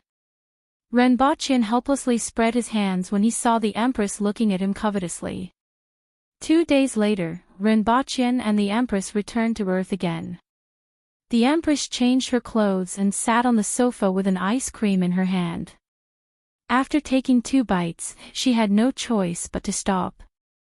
In the past, she never felt uncomfortable eating cold food, but it was different this time. "Your Majesty, let's go to the dentist." Renbaqian changed his clothes and went downstairs. Both of them got into the car and Renbaqian began to follow the route to the dentist's hospital that he found on the map on his phone. The Empress was still in low spirits. Even though the Empress didn't speak much, Renbochin could still sense whether she was in a normal mood or not. She will be fine after seeing the dentist, Renbochin comforted her. At the dentist's hospital, they registered and took their disposable tools. Renbochin and the Empress waited for a while before it was their turn. The dentist was a female doctor in her 30s. When she saw the Empress, her eyes flickered slightly. "Do you have any medical records?" "No." "What's the problem?" the dentist asked casually. "She has a toothache. It should be here." Renbochin pointed to his face and said, "The Empress should be suffering from a toothache here. Is she sick or are you sick? Tell me yourself, what's the problem? Where does it hurt?" the dentist said impatiently. Renbochin frowned. This doctor's attitude wasn't very friendly. "Hurry up, there are still patients waiting behind," the dentist said unhappily. "Ha!" The Empress sneered and raised her eyebrows. It had been many years since she met someone who talked to her like this. Toothache was already irritating enough, but she still met someone who was so ignorant. "Both of you look fine. Next." The dentist glanced at both of them and shifted her gaze behind them. "Hee hee." Renbochin chuckled. He placed the gun on the table and pointed the muzzle at the female dentist. Violence couldn't solve all problems, but it could solve most of them. Renbochin deeply agreed with this saying. At the very least, he could make this damned dentist put away her ugly face. Pow! As the gun was placed on the table, the dentist's expression changed. "Both of you better leave quickly. I'm going to call the police." The Empress turned her head and looked at Renbochin. Her eyes were filled with curiosity. There was only one meaning. "Can I kill her?" Renbochin cursed his bad luck. He didn't expect to meet such an ignorant doctor. Would it kill her to have a better attitude? "Go ahead. You can call the police," Renbochin said indifferently. However, before he could finish his sentence, the Empress held the gun in her hand and pulled the trigger. She had seen Renbochin use this gun several times. It wasn't worth it for her to kill such a person. Renbochin's gun was just right. Why didn't it fire? After the Empress pulled the trigger, she looked at Renbochin suspiciously. She had seen Renbochin use this gun in the past. Renbochin was speechless. "The safety is off." Renbochin removed the safety and placed the gun back on the table. "I'm sorry. What I said just now might have made you uncomfortable. There are too many patients and I was a little anxious. I apologize." The dentist was so scared that her face turned pale. She trembled as she spoke. Bang! The Empress fired a shot at her. A hole immediately appeared in the glass behind her and the surrounding area was filled with cracks. "So this is how you use it." The Empress suddenly understood. She aimed the gun at the dentist and fired. Bang! The people who were waiting to see the dentist were dumbfounded. Following which, they ran out one after another. As they ran, they shouted, "Murder!" No one expected to encounter such a thing while seeing a dentist. At this moment, the dentist was already paralyzed on the ground.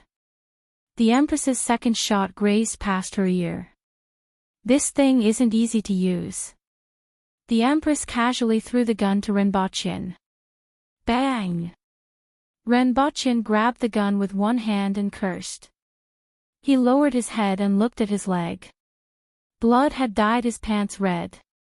The wound was very painful. It was so painful that he kept shaking his leg. "Si xiao." Renbochin wanted to say something but stopped. "What's wrong with you?" The Empress looked puzzled. She didn't know why Renbochin shot her with a gun. She didn't understand guns at all. She didn't even have a concept of them, let alone knowing what misfire was. Chapter 411. The police arrived very quickly, but the people from the Messier 87 department arrived even faster. Mr. Wren. The person who arrived didn't look too good. Hey, you can't blame me for this. I have a bad temper and will get angry with anyone who provokes me. It's already good enough that this person is still alive. Ren Bachin spread his hands. As he spoke, he got up and limped out. Yo! Yo! Yo! Ren Bachin sounded like he was singing hip-hop. As he walked, he screamed and sucked in cold air. It hurt. The gunshot seemed to have hit a bone. He had never been a tough guy who would pretend to be fine even if he was shot. He wanted the whole world to know that he was suffering from a minor illness, let alone a gunshot wound. Only then did the person notice the gunshot wound on Ren Bachin's body. Why did you hit yourself? The Empress saw that Ren Bachin was in so much pain and still couldn't understand why he had hit himself. Ren Bachin was speechless and couldn't be bothered to explain. Soon after, the police arrived. However, the people from the Messier 87 department interceded and didn't do anything to Ren Bachin. When the Messier 87 department understood the whole story, they didn't know whether to laugh or cry. Such a small matter had caused such a commotion. Fortunately, nothing major had happened. The doctor didn't die, but she was a little frightened. This was considered a lesson for her. They didn't like this kind of doctor. No one wanted to meet such a doctor when they were sick. Ren Bachin felt that he had suffered a loss. He had to treat the Empress's teeth. Others were fine, but he was shot. By the time Ren Bachin went to a nearby hospital to take out the bullet and bandage it, the Messier 87 department had already found a dentist for the Empress. Not only did they find a dentist, but even Yang-san personally rushed over along with several people from the laboratory. They were also very interested in some of the Empress's data. They usually didn't have the opportunity, but they definitely wouldn't miss such an opportunity. Even a strand of the Empress's hair was very valuable to them, not to mention her teeth, saliva, and blood. If they were lucky, they could get them all this time. However, they wouldn't say this in front of Ren Bachin. Instead, they said that they were here to help the dentist. After all, the Empress's identity was special, and her situation was special as well. It would be easier for her to resolve any problems that might arise. This time, there weren't any accidents. After an old doctor took a look at the Empress's teeth, he smiled and said in a relaxed manner, "She has grown wisdom teeth. They usually grow between the ages of 16 to 25. However, there are some who have grown wisdom teeth beyond this age, so it's not a big deal. However, one of them is an impacted wisdom tooth. Its growth has been blocked by other teeth, causing some inflammation. It is recommended that it be removed." No way. The Water Empress rejected him without hesitation. Her phoenix eyes were wide open. She would chop off the head of anyone who dared to pull out her teeth. "I'm afraid you won't be able to eat sweets anytime soon," Ren Bachin said unhurriedly. The Empress, she hated this sentence from him the most. It's best to listen to the doctor. Wisdom teeth are useless, and if they grow crooked, it will affect the other teeth. Just think about those white rabbits. They are still waiting for you, Ren Bachin said softly as he held her hand. "Are her other teeth okay?" Ren Bachin asked. After all, the Empress loved to eat sweets so much. He was really afraid that one day, the Empress would get cavities. Even though the Empress was so strong that even the tip of a knife couldn't hurt her body, it was hard to say when it came to things like bacteria and viruses. "There isn't any problem with her other teeth," the doctor said. Ren Bachin then felt relieved. "Now, you only have two choices. Either you pull it out and eat whatever you want, or you don't pull it out and you have to endure the pain. Furthermore, you can't eat sweets, and I'm afraid you can't eat anything that's too cold or too hot either. You have to choose between temporary pain or permanent pain, Renbochin said to the Empress. The Empress looked extremely conflicted. After a long time, she endured the pain and nodded her head slightly. The extent of her nodding was very small. If one didn't pay attention, they wouldn't be able to tell. Get ready to help her pull it out. Renbochin saw her expression and decided to strike while the iron was hot. He didn't have any psychological burden regarding the matter of the wisdom teeth being pulled out. No matter what, it was better than the Empress being depressed for the past 2 days and being unhappy with everything she ate. The biggest problem now was that the Empress had already nodded her head, but could the teeth be pulled out or not? Zixiao, she's here to treat your illness. If she offends you in any way, please don't slap her to death, Renbochin whispered into the Empress's ear. Renbochin whispered into the Empress's ear. He was afraid that the Empress would accidentally slap this old lady to death. When Renbochin spoke, his breath blew into the Empress's ear, making it a little itchy. But now, her mind was filled with the matter of the tooth extraction, and she couldn't care about anything else. To her, the tooth extraction was more serious than the attack of Great Xia and the Yun nation on Dayo. All of you, get out, the Empress said after a while. All of you, get out, Renbochin said to Yang Sen and the rest. They are my assistants in case anything happens, Yang Sen pointed at the other two and said. They have to get out too. Renbochin didn't give them any face. And you? The Empress poked Renbochin's waist with her finger. Half of his body was numb. The Empress didn't want anyone to see her when she pulled out the tooth. After Renbochin got out, the door was closed from the inside. The Empress was lying on the bed in the room. She wasn't used to the light shining on her face. Relax, it's just a tooth extraction. The old lady laughed. She only knew that the person in front of her had a special identity. Otherwise, she wouldn't have looked for her. But no matter how special the person was, the tooth still had to be extracted. With her more than 40 years of experience, this was simply a small matter that could be solved in a few minutes. However, she met with trouble at the first step.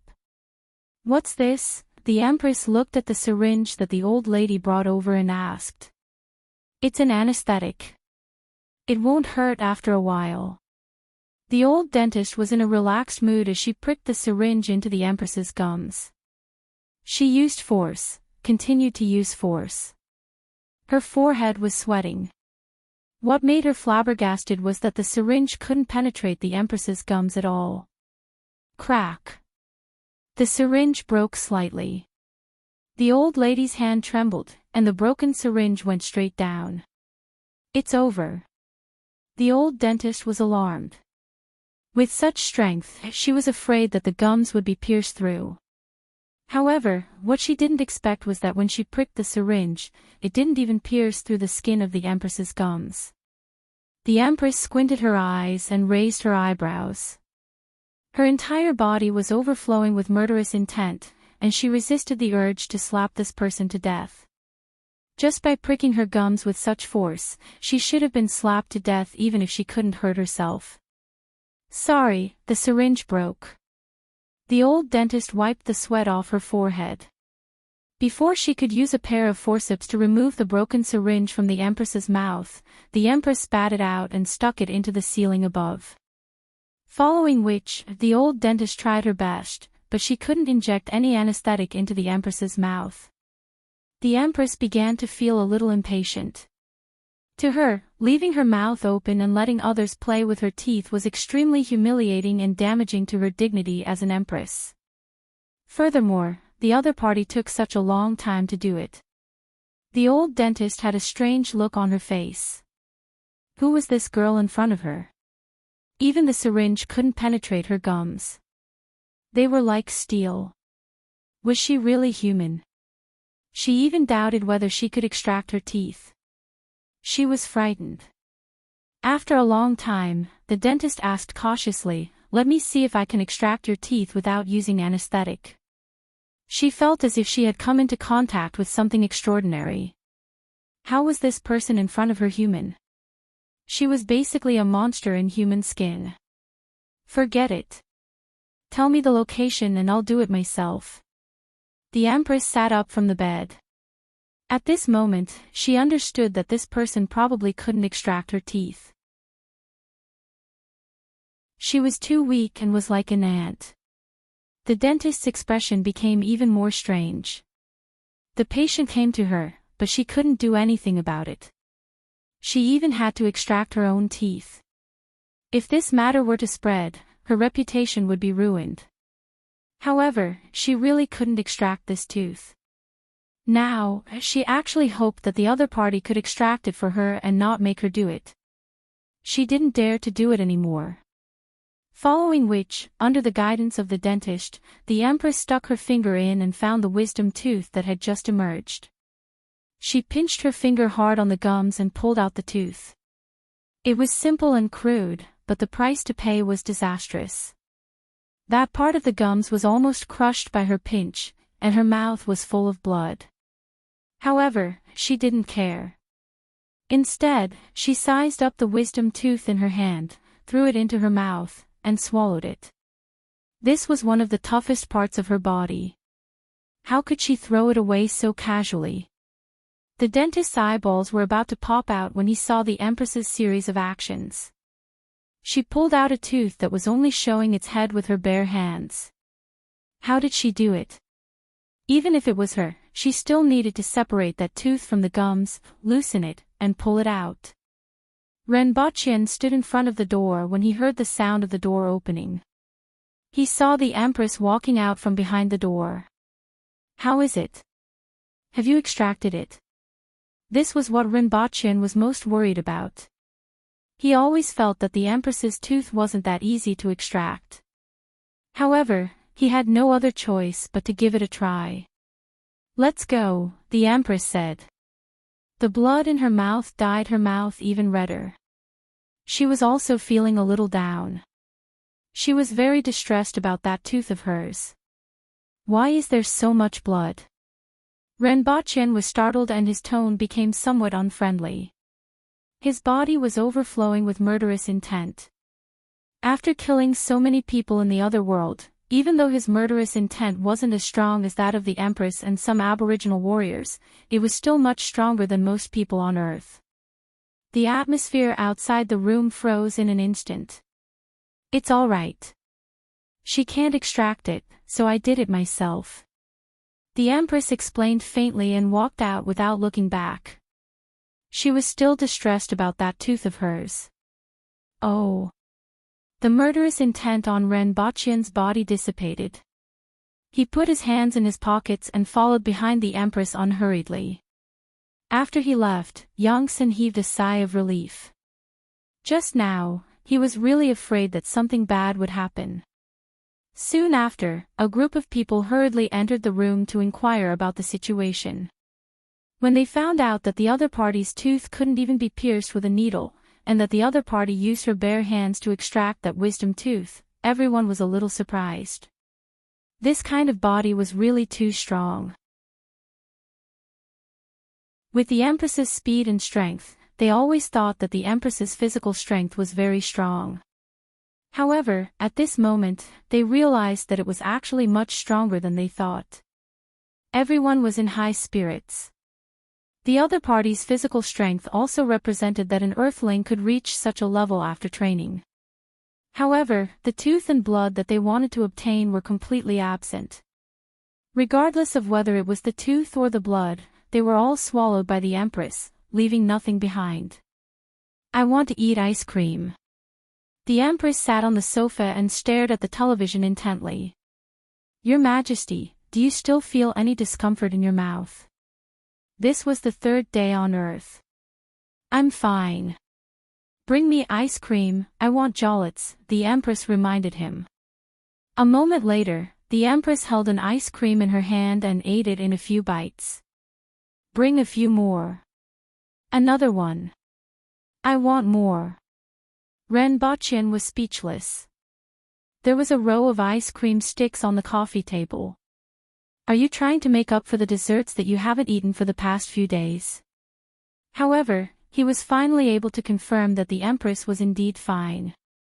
That evening, Renbochin returned to Dayo. Renbochin began to boil cotton candy while the others hung candies on the tree. The Empress held a pair of long scissors and stood under the tree with bright eyes, cutting the candies. Another week later, a group of people escorted the Empress's imperial carriage out of Lan City and headed straight for the south. In addition to the Empress, Renbochin, a large number of guards, more than 40 students from the academy, and a small number of officials from various departments. There was a majestic total of 400 to 500 people. Although they were here to resolve the issue in the south, there were still many other things to do. When the Empress went on patrol, all the pedestrians she saw along the way stopped and stood on both sides of the road to greet her. There wasn't much awe in their eyes, but respect. The only regret they had was that they couldn't see the Empress's true appearance. At this moment, Renbochin and the Empress were sitting opposite each other in the imperial carriage.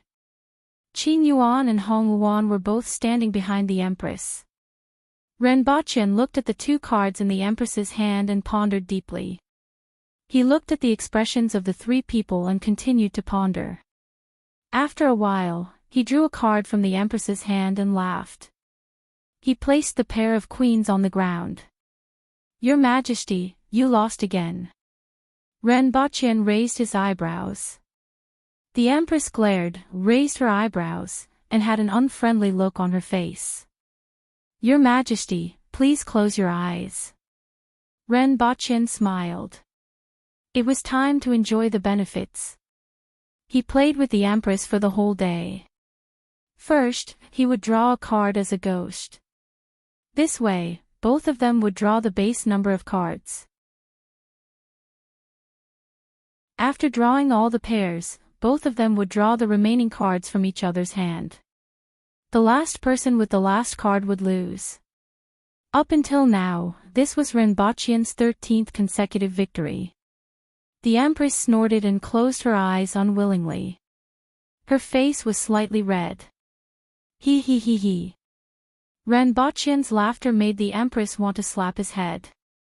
Renbochin gently leaned toward the Empress. Looking at the Empress's heroic face, he felt a surge of passion in his heart. Such a scene was something that countless people dreamed of. Renbochin and the Empress's faces were getting closer and closer. The Empress could already feel the airflow brought about by Renbochin's breathing. Qin Yuan and Hong Wuan turned their heads to look at both sides as if they were looking for something. Renbochin's obnoxious laughter finally stopped. With a speed that was as fast as lightning, a note was pasted on the Empress's forehead. On the note was a crooked drawing of a turtle.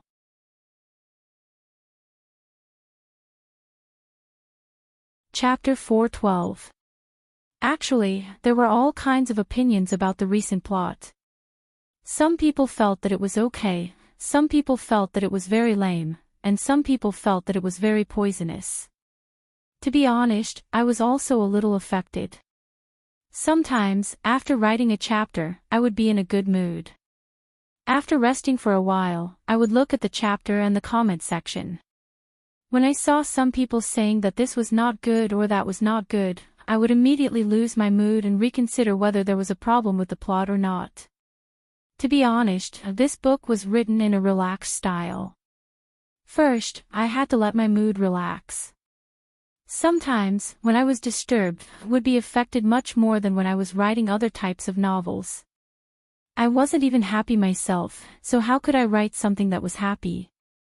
Although I really wanted everyone to like it, it was impossible. There would always be people who liked this kind of chapter and hated that kind of chapter. I couldn't satisfy everyone. So, in the future, I will not comment anymore. I will write my own, according to my own ideas. Whatever I write, everyone will read. If I can't read anymore, I can only say sorry. In addition, I have always wanted to update to 3 chapters. 2 chapters is really too little.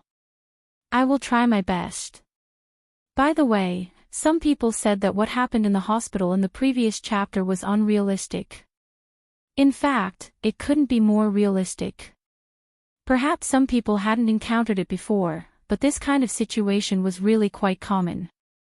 All kinds of impatience, deadpan faces, very harsh tone, all kinds of situations. It was not uncommon for people to think that they were better than others because of their work. Some people went to the hospital to see a doctor and just said one sentence. The doctor did not look at anything else. While playing with his phone, he absent-mindedly asked you to do a bunch of messy tests. The patient quarreled with the doctor and almost beat him up. The doctor said that this was how he treated people and that his medical skills were like this. This was what happened in our province's Class 3 Grade A hospital in 2017. The hospital was one of the best in the province. As for other kinds of things that happened in the various hospitals, there were too many. I have encountered it myself, and it was very annoying. So, I was lucky not to encounter it.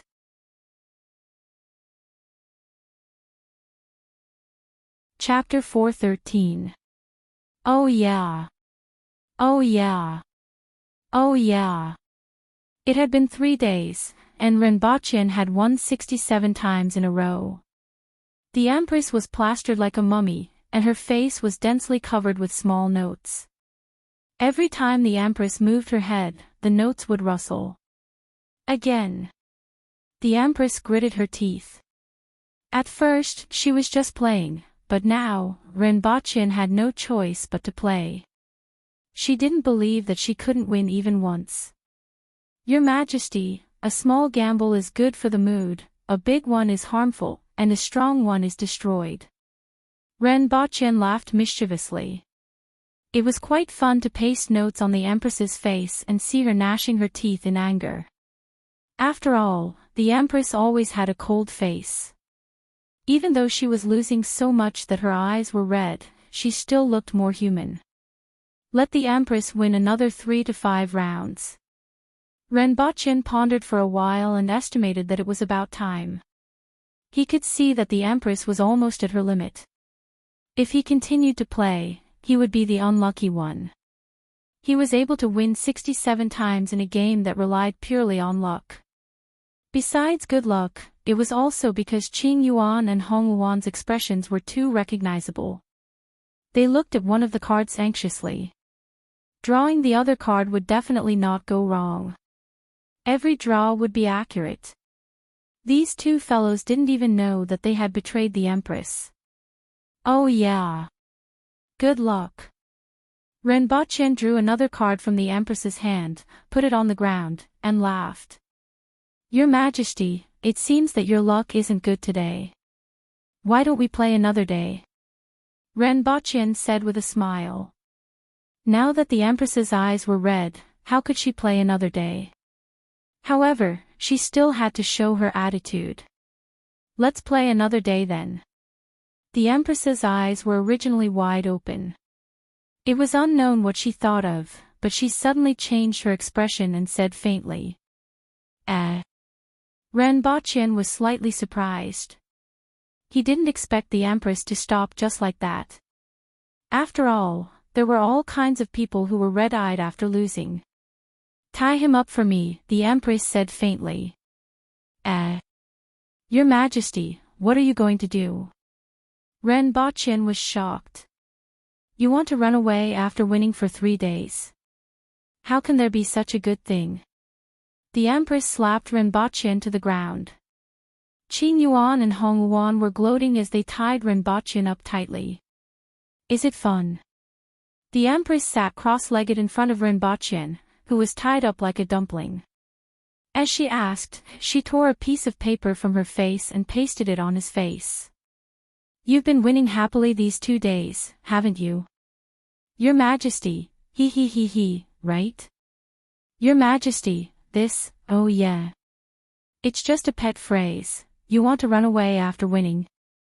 I'm just asking casually. The Empress had a look of resentment on her face. Within a few minutes, Renbochin's face was plastered so tightly that his face couldn't be seen. Following which, she hung one end of the rope that was tied to Renbochin on the roof of the imperial chariot. With a tug, Renbochin was suspended in midair. "Your Majesty, we can talk things out. Why don't you let me go first?" Renbochin didn't know whether to laugh or cry. Now that the Empress had pasted paper slips all over his face, he couldn't see anything. Even when he panted, the paper slips in front of his nose and mouth moved up and down. This was truly karma. When others lost, they wanted to win it back. But this fellow actually made a move to exact vengeance. This isn't how we play around. For days after leaving Lawn City, everyone arrived at the side of a large river. It was indeed a large river. The river was at least 5 kilometers wide, and they could only see the other side from afar. Feeling the water vapor and hearing the sound of the flowing river, Renbochin walked to the riverside cautiously. Previously, he was almost swallowed by the White Dragon River. He was in awe of the rivers in this world. Especially with such a large river, he didn't know what kind of creatures lived in it. Sure enough, when a guard went to the riverside to wash his face, water splashed everywhere. A crocodile that was more than 10 meters long emerged from the river and bit the guard. The huge size of the crocodile made it look very intimidating. When it opened its mouth, there was no doubt that it could easily tear a person into pieces. Boom! That guard smashed the crocodile's mouth, grabbed its upper jaw, and swung it into the air before smashing it hard on the ground. Following which, he pulled out his knife and threw it at the crocodile. This series of actions was very quick, and the others only glanced at it and didn't care. That guard also looked relaxed. To Renbochin, this was a ferocious beast, but to them, it was just an ordinary creature. However, the next scene made the guard's face turn green. He saw that the crocodile turned around and quickly rushed into the river. It also understood that it had found the wrong prey. Ignoring its injuries, it just wanted to escape back into the river. "My knife!" That guard widened his eyes and cursed. He jumped over, grabbed the crocodile's tail, and swung it hard on the ground again. Bang! Bang! Bang! Bang! That crocodile was swung around like a broken sack. After a few swings, it seemed like it was still alive. "Let me remind you, your knife seems to be bent," Renbochin said unhurriedly. That guard's movements immediately froze. He saw that the knife that was stuck in the crocodile's back had been completely deformed after being swung around. "My knife, has anyone eaten this thing before? Is it delicious?" Renbochin stood at the side and ignored the guard, who looked as if his own son had died. Instead, he was excited. He had heard of crocodile meat, but he had never eaten it before. The ingredients in this world were generally good, and this made him look forward to eating crocodile meat. "It's all right, it's quite chewy," someone at the side said. "Peel off the skin first, then roast it later."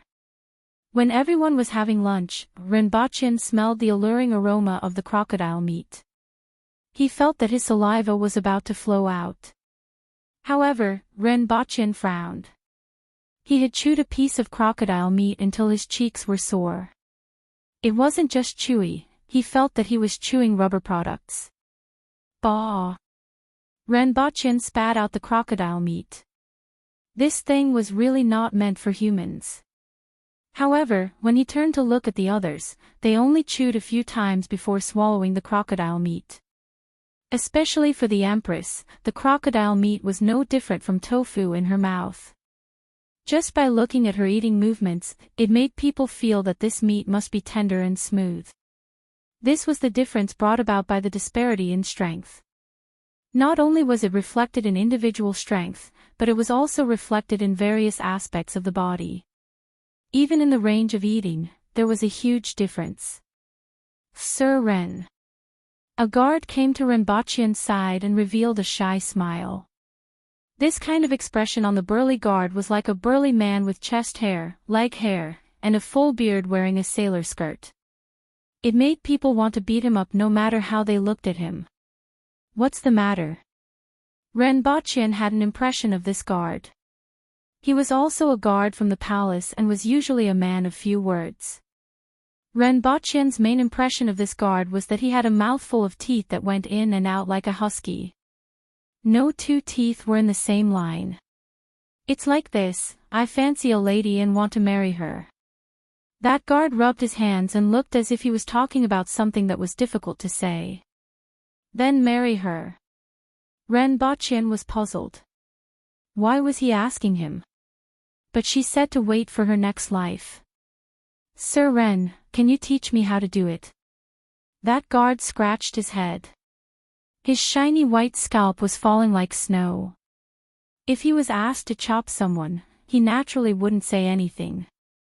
However, in this aspect, he was a little puzzled. After thinking about it, it was more reliable to ask Principal Ren. No matter how he looked at it, he was an expert in this aspect. It could be seen from this that such a weak person could make Her Majesty fall in love with him. She has already decided to be with you in the next life. It's obvious that she is interested in you, Renbochin said with an encouraging expression. Ah. Is that so? That guard hurriedly asked. Of course. Then why didn't she agree? Maybe she has some difficulties that are hard to say, Renbochin said after thinking about it. This reason was really not easy to find. For example, she is seriously ill and doesn't have long to live. This kind of thing happens often. Some women get seriously ill because they eat too much kimchi, or something happens to their family, and they can't be together with the person they love. As a result, they can only make a promise to be with him in the next life. From this point of view, she is a very strong woman. However, which woman doesn't want someone to share her worries and difficulties when she meets with trouble? Therefore, since you already know her feelings for you, you must not give up. No matter what excuses she comes up with in the future, it's just because she doesn't want to trouble you and wants you to give up on your own. However, in her heart, you will definitely have a place for yourself and she has expectations of you. No matter how strong a woman is, even if she has already said so, everyone wants to be abandoned. After Renbochin's guidance, that guard became spirited. He was prepared to go back and carefully investigate the problem that the lady had encountered. After solving the problem, he would be able to win the heart of the beauty.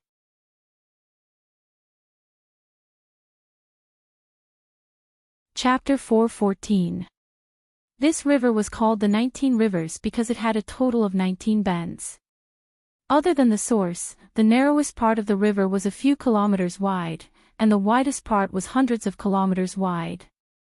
After walking west along the 19 rivers for a day, they finally arrived at their first destination. The canning factory, the hydraulic forging workshop, the blast furnace, the new cement factory, and the glass factory were all in this area. After all, this place was rich in hydraulic resources. Moreover, 3 days after disembarking from the boat, they would then head north for another 4 to 5 days to reach the Protectorate of the Northeast, and 3 days south to reach the Protectorate of the Southeast. If they continued to follow the river, they would eventually pass through the Qin nation and enter the sea. Apart from having to be careful of all kinds of strange things in the water, this was a good place. If they could open a north-south canal in the future, they would be able to reach Lan City or even further north. If they were to head south, they would be able to reach the southern region. Then, this place would really be amazing. Looking at the map, this plan was completely achievable. The premise was that Dayo's maps, which were miles away from the real world, were reliable. In 8 to 10 years, this place might be like the Pudong New District. At worst, it would be like the Xiong and New District. Before they arrived at the canning factory, they could see some people fishing along the riverbank. Their fishing method was very unique. A group of people squatted at the edge of the water dozens of meters apart. They cut their fingers and stuck them into the water while holding a barbed spear in their other hand. Every once in a while, someone could be seen retracting his hand at lightning speed and stabbing the spear into the water. When the spear was pulled back, a big fish that weighed dozens of kilograms could be seen struggling on it. The next step was easy. First, they tore off a piece of meat from the fish, put it into the water, and weighted with the spear. Along the way, Renbochin saw at least thousands of people doing this. From time to time, he could even see a crocodile being stabbed into the water with a spear. The aquatic resources in this river were too rich. With such a simple and crude method, one person could catch at least a few hundred kilograms of fish in a day. After a large number of large carnivorous fish were killed in one place, large carnivorous fish from other places would quickly fill up the gap. After countless years of accumulation, this river seemed to contain endless resources. Renbochin and the Empress stood by the river and watched for a while. The two figures stood side by side while the others waited at a distance.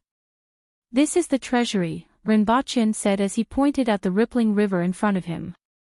It was a pity that Dayo had not made good use of it. The food produced by this river alone could feed hundreds of thousands of people without any pressure. This was mainly because the people of Dayo didn't like to eat fish because of the fish bones. To the people of Dayo who were used to eating meat, it was a very troublesome matter. However, using the pressure cooker to make canned food was a good choice. When the production increased, it could be put on the market. In the future, we can open up 2 canals to connect the north and south. Regardless of whether it's transportation or traveling, we can save a lot of manpower and material resources, Renbochin told the Empress about his fantasies. As for the manpower to open the canal, it was naturally the Yun nation. At present, he had already found several new jobs for the people of the Yun nation, including building roads, opening canals, and mining. Let's not talk about the treasure vault first. "From what I know, the new barracks have a lot of resentment towards you," the Empress said as she looked at the river. "Why?" Renbochin was puzzled. He did not have any dealings with the new barracks. They have already been eating fish for 2 months. They joined the army to eat meat, not to eat fish. The Empress felt that it was a little funny. There were 2 batches of 40,000 new recruits in the new barracks. If one had to choose one person that they hated the most, it would definitely be Renbochin. Just because of one of his ideas, they had been eating fish for 2 months. They could still accept eating fish occasionally, but now, they had to eat these things every day. It was imaginable how heavy their resentment was. At present, the new barracks could be said to be full of complaints. Renbochin spread his hands. This was something that couldn't be helped. After all, Dayo wasn't rich in food. It was already good enough to have something to eat. Those refugees who were affected by the war in the north were still eating grass. Those refugees who were affected by the war in the north returned to their villages to see their fields that were in a complete mess. The livestock farming in the north was slightly worse than the livestock farming in the south. Most of the time, they would sell the vegetables produced in the fields at the market to supplement part of their meat. And those crops that were planted in the fields were destroyed. They could only dig wild vegetables and a small amount of meat to barely fill their stomachs. Even though they wouldn't starve to death, they wouldn't be full either. In their words, they were eating grass. However, it was still better than eating soil. It would take at least a few months for them to recover to their pre-war state. Next, the group of people first arrived at the canning factory. The so-called canning factory wasn't big. It only had a few big sheds and 1,000 people. There were piles of firewood everywhere in the courtyard and a large amount of waste from the fish. From afar, one could see the smoke rising from the canning factory. It seemed that the fire was going on 24/7. The fish caught from the river were stewed and stuffed into glass jars that were as tall as a person. Then, the jars were covered with animal skins and sent to the new barracks that was half a day's journey away. And when they got closer, they could smell an extremely strong fishy smell. A few hundred meters away from the high-temperature cooking area was the place where the waste from the fish was stored. A large number of fly-like creatures were in this area. When people walked around, they would be startled by a dense black mass. Seeing such a situation, Renbachian's eyebrows knitted together. Dirty, messy, and poor. It made people nauseous. Could the food made in this way be eaten? Is this how you make food for the recruits to eat? Renbachian frowned and questioned the person in charge of the canning factory who came to welcome them. That person looked at the Empress and then at Renbachian with a strange look on his face. Yes. Are you willing to eat it? Renbachian asked. I eat this every day. That person still didn't know what Renbachian was trying to say. Renbachian looked at that person's innocent face and was so angry that he didn't know what to say. This is for the mouth. Can't the food be cleaner? Let's not talk about being dustless, at least make it cleaner, Renbachian said bitterly. Sir, we will do as you say. That person finally reacted. Even though he felt that Renbachian was making a big fuss over a minor issue. The people of this era had a completely different standard of hygiene from modern people. Just like how third brother wiped his butt with his left hand and ate with his right hand, most people in this country couldn't accept it. Renbachian and the others stayed here for 3 days. Renbachian formulated a complete set of hygiene rules, including that everyone had to wash their hands before touching the ingredients, that the fish waste had to be dragged far away to be disposed of every day, and that they had to use vines to weave curtains around the sheds to prevent flies from entering. Although the things that Renbachian had requested weren't done when he left, he was already prepared to come back and take a look. After all, this was the first food processing factory in Dayo. It was necessary to set up hygiene rules and everything would be handled according to them in the future. Next, everyone went to the hydraulic forging workshop. There was a row of wooden water wheels by the river. As the water wheel rotated, the bearings drove 2 giant hammers up and down, repeatedly smashing the iron plates below. The loud noise made it difficult for people to hear even if they shouted at a close distance. Your Majesty, this thing is too convenient. The blacksmiths can only swing a hammer that weighs 15 kilograms for an hour at most before they have to rest. This thing can be used 24 hours a day, driving 2 hammers that weigh 50 kilograms to strike continuously. 1 water wheel is equivalent to nearly 100 people. The official from the Ministry of Works who was in charge of the hydraulic forging workshop couldn't hide his joy as he said. There were a total of 6 such water wheels here, and they were still in the process of being built. To them, this kind of hydraulic forging was a pioneering work, and its effect was enough to inspire people.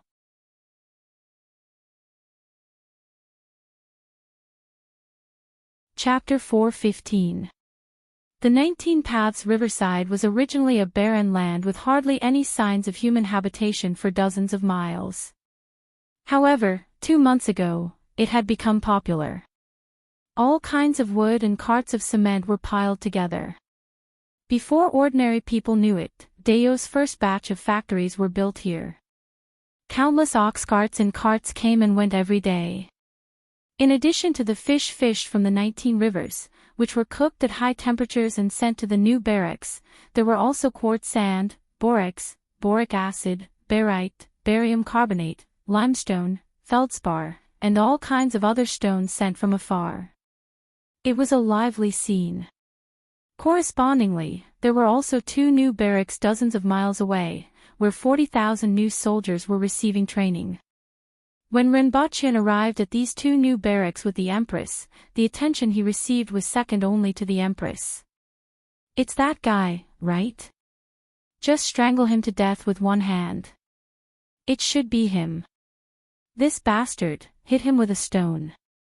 He's courting death. Her Majesty is here. Although I also want to hit him with a stone. Countless people were cursing in secret. They joined the army to eat meat, but they ended up eating fish every day. There were some bones in the fish that weren't stewed well, and their throats were often pricked. Furthermore, the taste wasn't good. This was all because of this lad's rotten idea. It was simply too wicked. Ever since he arrived at the entrance of this barracks, Renbochin felt hostility from all directions. It came from those muscular, bronze-skinned, and ferocious-looking new soldiers. Although the Empress had already warned him, they were all hostile. Their gazes were like steel needles stabbing into his body, and it didn't feel good. "I'm quite innocent," Renbochin whispered to the Empress, feeling very wronged. "Now, so many people don't even have enough to eat. I came up with a way to ensure their food and nutrition. It's fine if you don't thank me, but you actually treat me with hostility."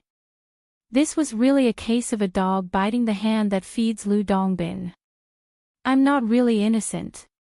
After all, this idea was yours," the Empress casually replied. But under the circumstances at that time, it was already very difficult to provide rations for 20,000 new soldiers, let alone 40,000 new soldiers, Renbochin complained. "If I didn't do this, I wouldn't be able to provide rations for 40,000 new soldiers, let alone other things." Renbochin felt even more wronged. "That's why you came up with this idea." The Empress changed the way she put it.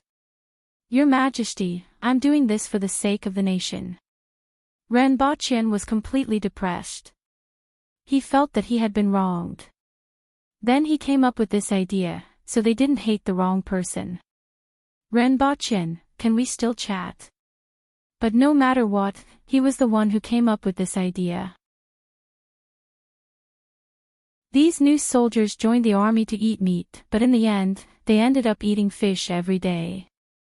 Regardless of the reason, the idea was Renbochin's, and they naturally hated him. In a certain aspect, it was not wrong. Renbochin was helpless. "I'm doing this for the sake of the nation."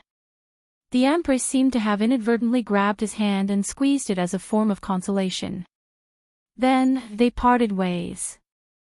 The Empress said softly, "You can't expect everyone to understand that much." The Empress moved very quickly, but this small movement was seen by many people. All of them looked up at the sky and pretended that they didn't see anything.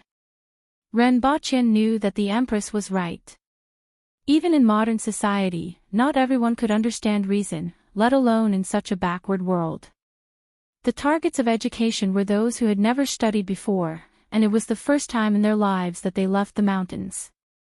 Renbochin understood this, but it didn't stop him from feeling wronged. These were two different matters. The Empress took a tour around the two barracks and looked at the situation of the barracks as well as their drills. The first barracks were obviously better than the second barracks. At least, it wasn't as messy. Furthermore, they looked more imposing during the drills. The first barracks were the first batch of new soldiers that had been training for more than 5 months. After the Empress's inspection, they were going to break camp and head to the Protectorate of the Northeast. The new soldiers in the second barracks still had to go through another 4 months of training. After a total of 12 days, the Empress's imperial carriage set off again and headed for a ferry upstream. There were already 3 big ships waiting there. It was indeed very big. It was about 40 to 50 meters long. There were 3 floors on the deck of the ship, and it was about 20 meters tall. The ship itself should be very luxurious. There were carvings in many places. However, it was unknown how long this ship had been in use. The hull was already very old, and some places could even see patches. At the lower half of the ship, there were many long oars that protruded out to propel the ship forward. "Be careful, Your Majesty." When Renbochin saw that the Empress was about to go up the gangway, he eagerly went up to support her. The people around him rolled their eyes. Even if this ship was twice as tall, it would only take an instant for Her Majesty to go up. Why would you need to be so attentive? The Empress's face showed that it was superfluous, but she actually enjoyed it in her heart. Renbochin touched the Empress's arm through a thin veil. He didn't have any messy thoughts, but instead carefully looked at the gangway below his feet. Every time he stepped on it, it would tremble, making him wonder if the gangway would suddenly break. When he reached the deck, he saw the entire view of the ship. It was indeed magnificent. With the productivity of this world, such a big ship was considered a colossus. However, the ship was the same as what he saw below. Although it was clean, it was very old. Du Lao Lu, be careful. Why is this ladder trembling so much? I feel like I'm going to fall. Help, Tai Sun, quickly come and help me. Two soft voices came from behind him. Renbochin turned his head and looked over the side of the ship. Du Lao Lu was standing on the gangway and winking at a young man below. He took out his gun. Bang! Ah! Teacher, I was wrong. Du Lao Lu put his hands on both sides of his legs, stood there with his head lowered, and said honestly, a man should never say anything no matter how dangerous it is. You know too much. Renbochin said faintly. Bang! Ah! Many people below watched as Renbochin's figure disappeared from the side of the ship. They silently repeated his words a few times in their hearts. These words must be remembered and mustn't be forgotten. These words were imposing. Renbochin stuffed the gun into his waist, walked back to the Empress, and asked, where did this ship come from? He didn't think that the style of this ship was different just because it was built by Dayo. The carvings were exquisite, and the paint that had fallen off hadn't been repaired. Renbochin had an idea. Could this ship have been left behind by the Hao nation? That was at least 70 years old. One had to know that this ship was in the water, and it would have rotted after being soaked for 70 years. Shuiyu sent it here. It's quite old, the Empress said. Renbochin thought about it. Shuiyu was the Protector General of the Protectorate of the Southeast. He heard that there were many rivers in the Qin nation, so there was no need to explain where this ship came from. It's time to change. This ship isn't very safe on the river, right? Renbochin stepped on the deck, which made a creaking sound. Shuiyu is already looking for a suitable ship. Once he finds one, he will send it back. Renbochin was speechless. There was no need to ask anything else. He simply didn't consider where to order it or whether it would be sold. He reckoned that Shuiyu would place a knife on the other party's neck, throw a tail of silver, and ask the other party if they wanted the ship or money. Those who could board this kind of ship probably weren't ordinary people. From the looks of it, they were definitely asking for money. The speed of the ship wasn't fast. It took about an hour to cross the river that was more than 10 kilometers long. However, it was very smooth, and there wasn't much turbulence. Renbochin and the Empress stood at the bow of the ship and heard singing coming from afar. The waves of the long river rise from beneath your feet, and the waves go to the ends of the world. When the voice reached Renbochin's ears, he could only hear these two sentences. What was strange was that the singing didn't come from the other side of the river, but from a place parallel to the ship. Renbochin turned his head and looked around. Finally, he saw a small dot in the distant river. Or rather, on the river surface, there was a person who was gliding toward the other side of the river. He was heading in the same direction as Renbochin and the others, but was only a few kilometers away. If it wasn't for the singing, Renbochin might not have discovered the other party. Yes, gliding, just like ice skating. Although he couldn't see clearly, the other party was extremely fast and obviously wasn't swimming. Gliding on water. Renbochin was shocked. He didn't expect to see such a person in Dayo. Give me the binoculars, Renbochin called out to the guard. Soon, Renbochin saw the other party's full appearance through the binoculars. It was a man wearing a purple robe. His age and appearance couldn't be seen clearly, but he could clearly see that the other party was indeed gliding on the river. Furthermore, his hands were behind his back, and he was looking up at the sky. The wind was blowing at his clothes, and his posture made it seem as if he was about to ascend to heaven. Just this posture alone wasn't that of an ordinary person. After taking a closer look, Renbochin had a strange expression on his face. He saw a piece of wood floating in the water under the other party's feet. There was a rope tied to the front end of the wood, and in front of the rope was a flying sword. It was more than a meter above the water's surface, and it looked like a cow or a horse pulling the wood and the man on it forward.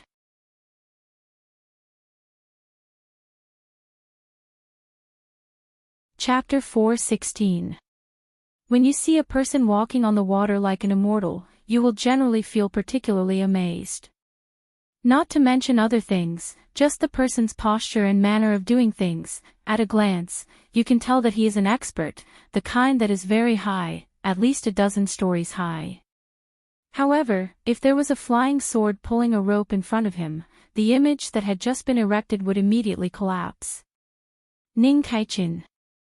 Renbochin immediately thought of this name.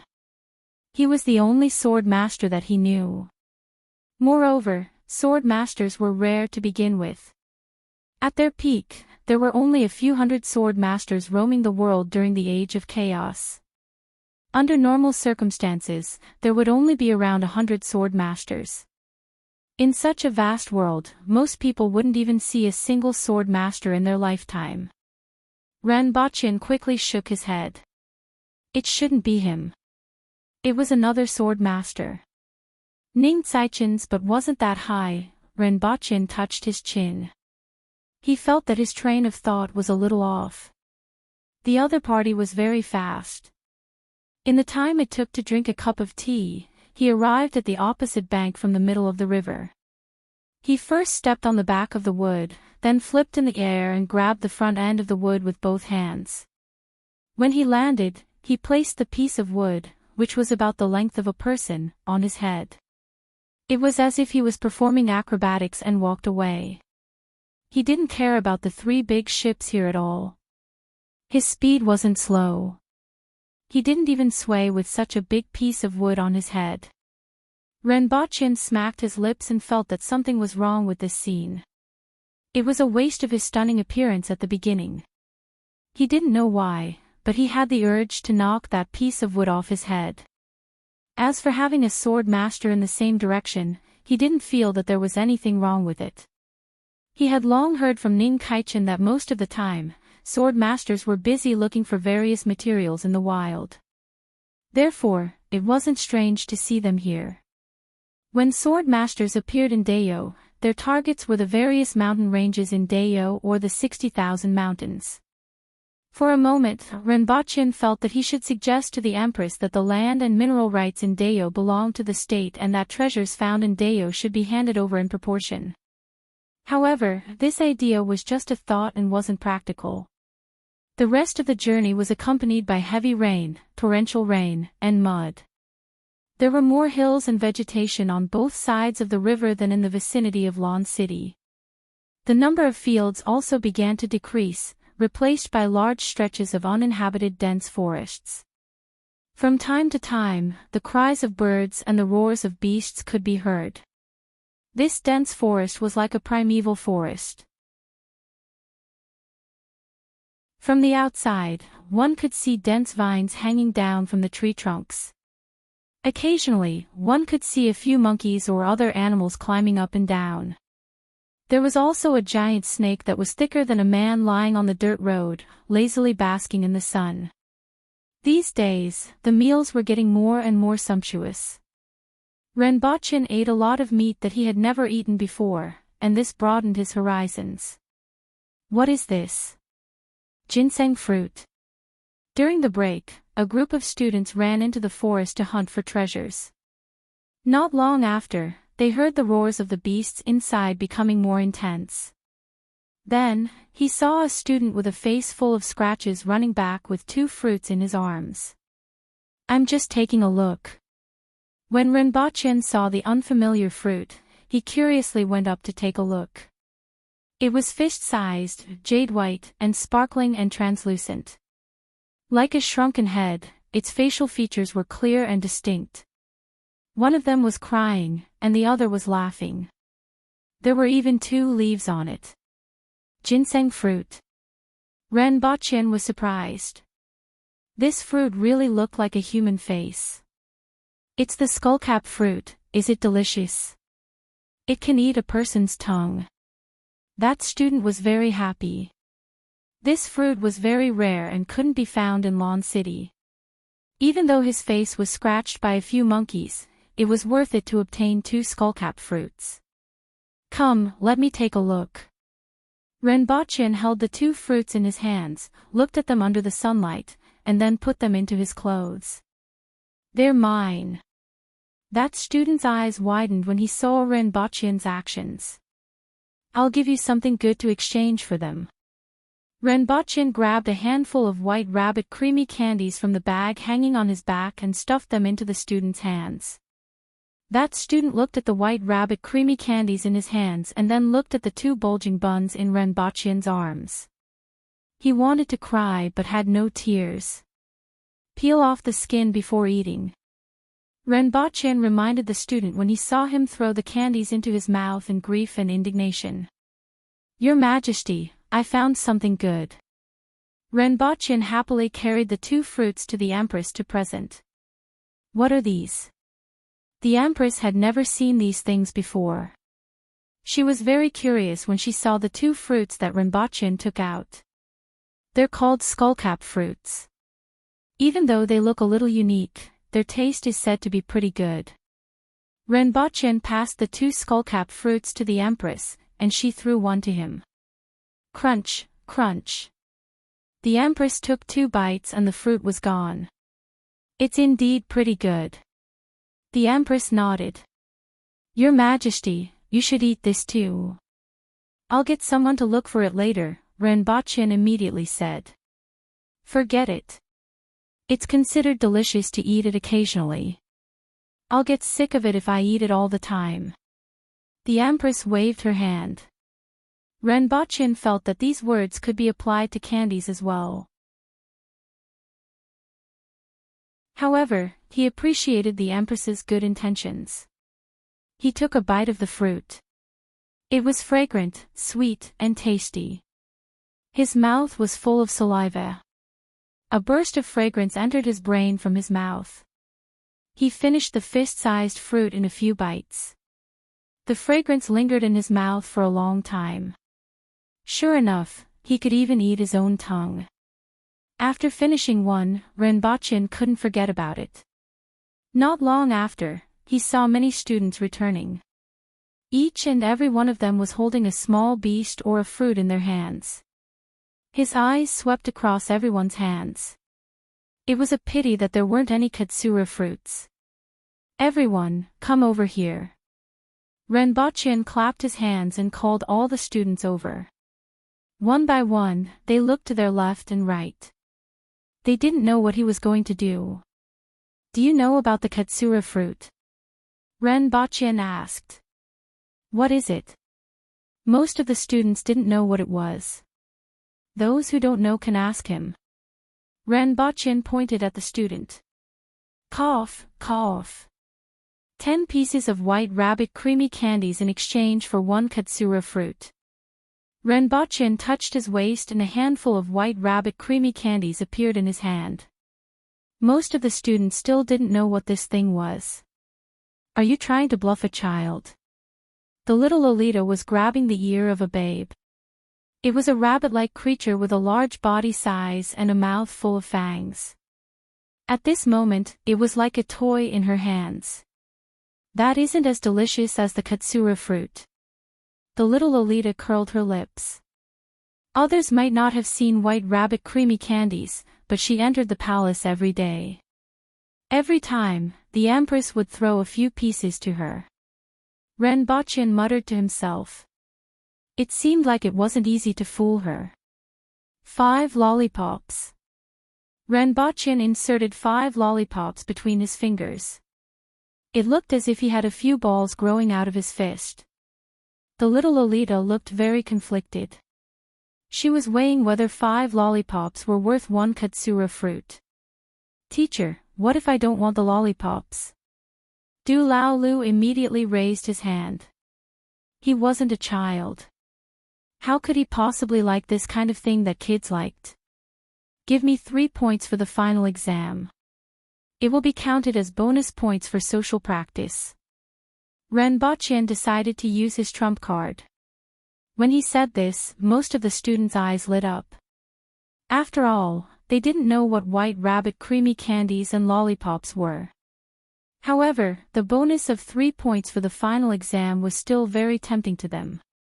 Seeing that everyone was motivated, Ren Boqian added, the final exam results will be posted in front of the school. By then, your family will know about it. At this moment, everyone revealed an eager expression.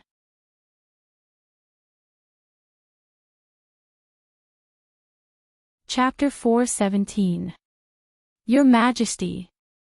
Ren Boqian gave her 2 katsura fruits, and the Empress gave him another one.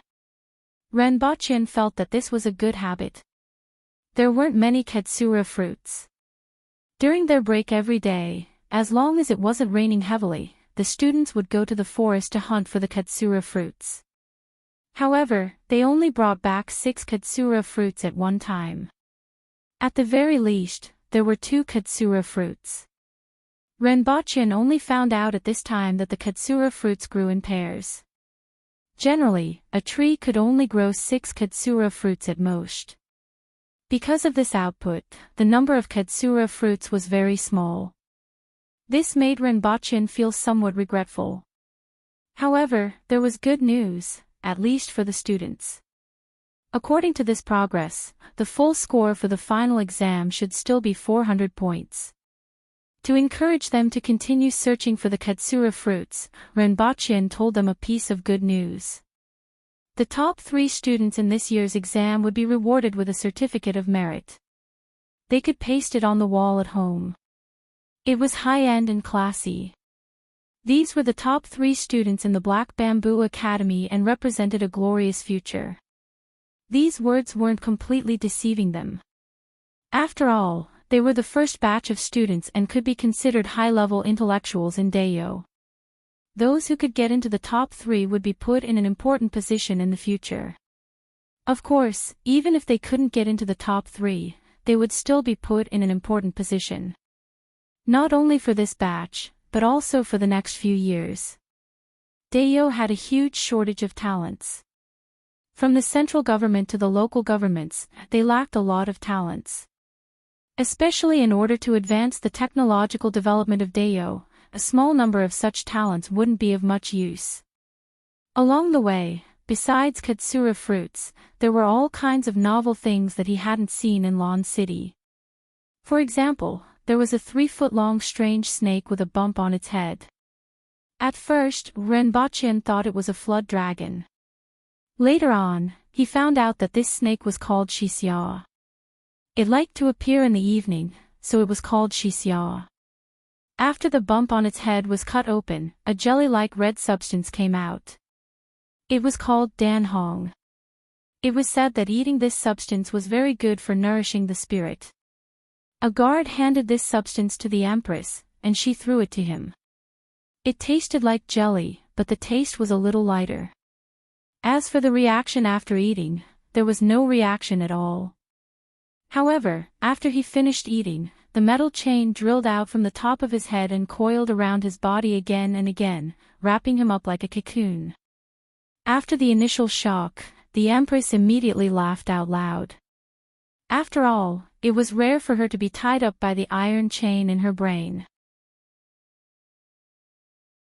With a smile on her face, she watched as Ren Boqian fell to the ground and rubbed against it like a big bug.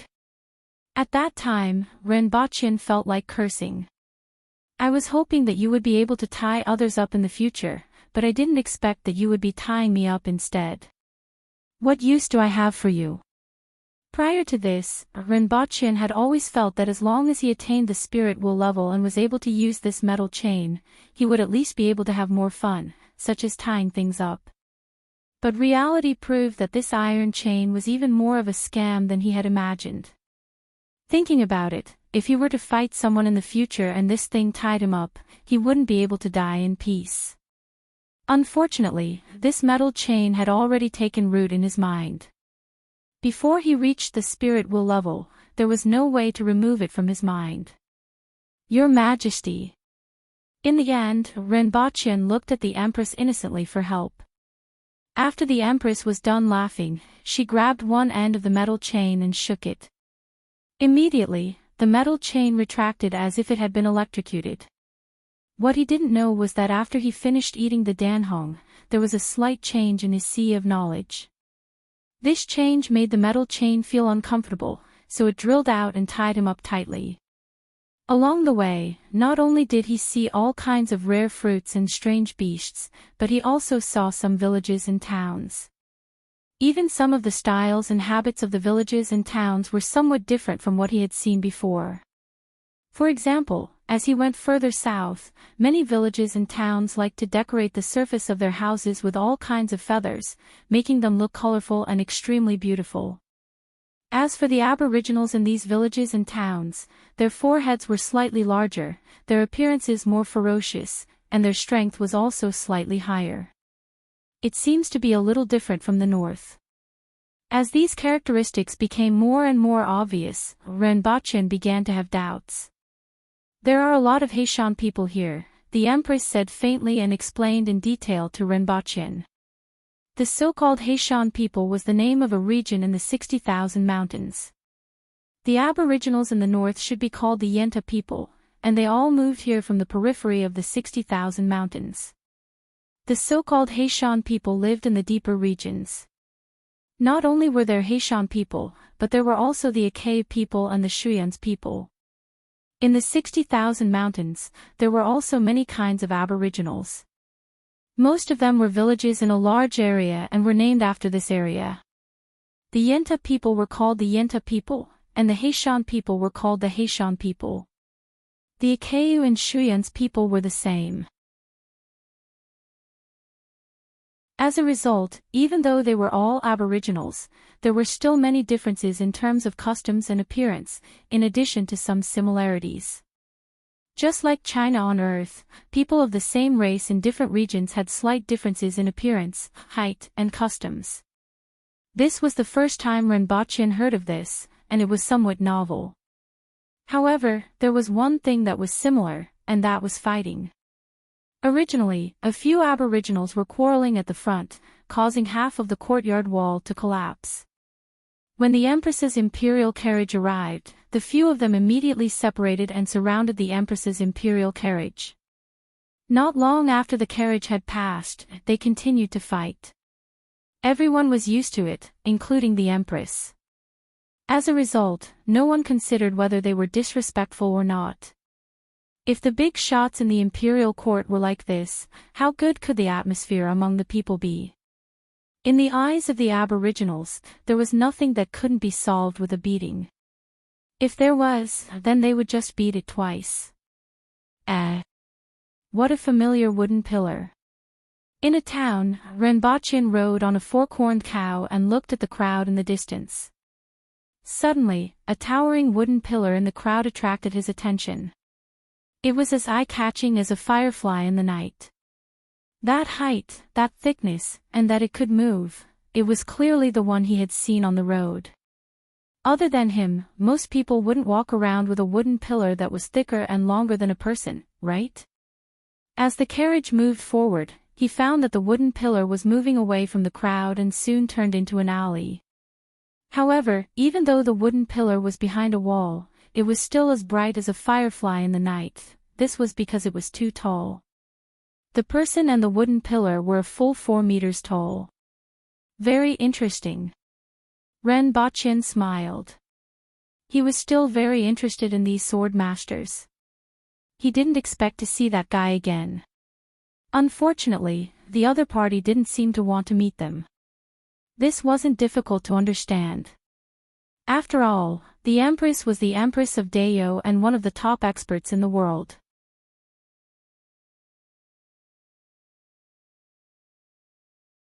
Chapter 4:18.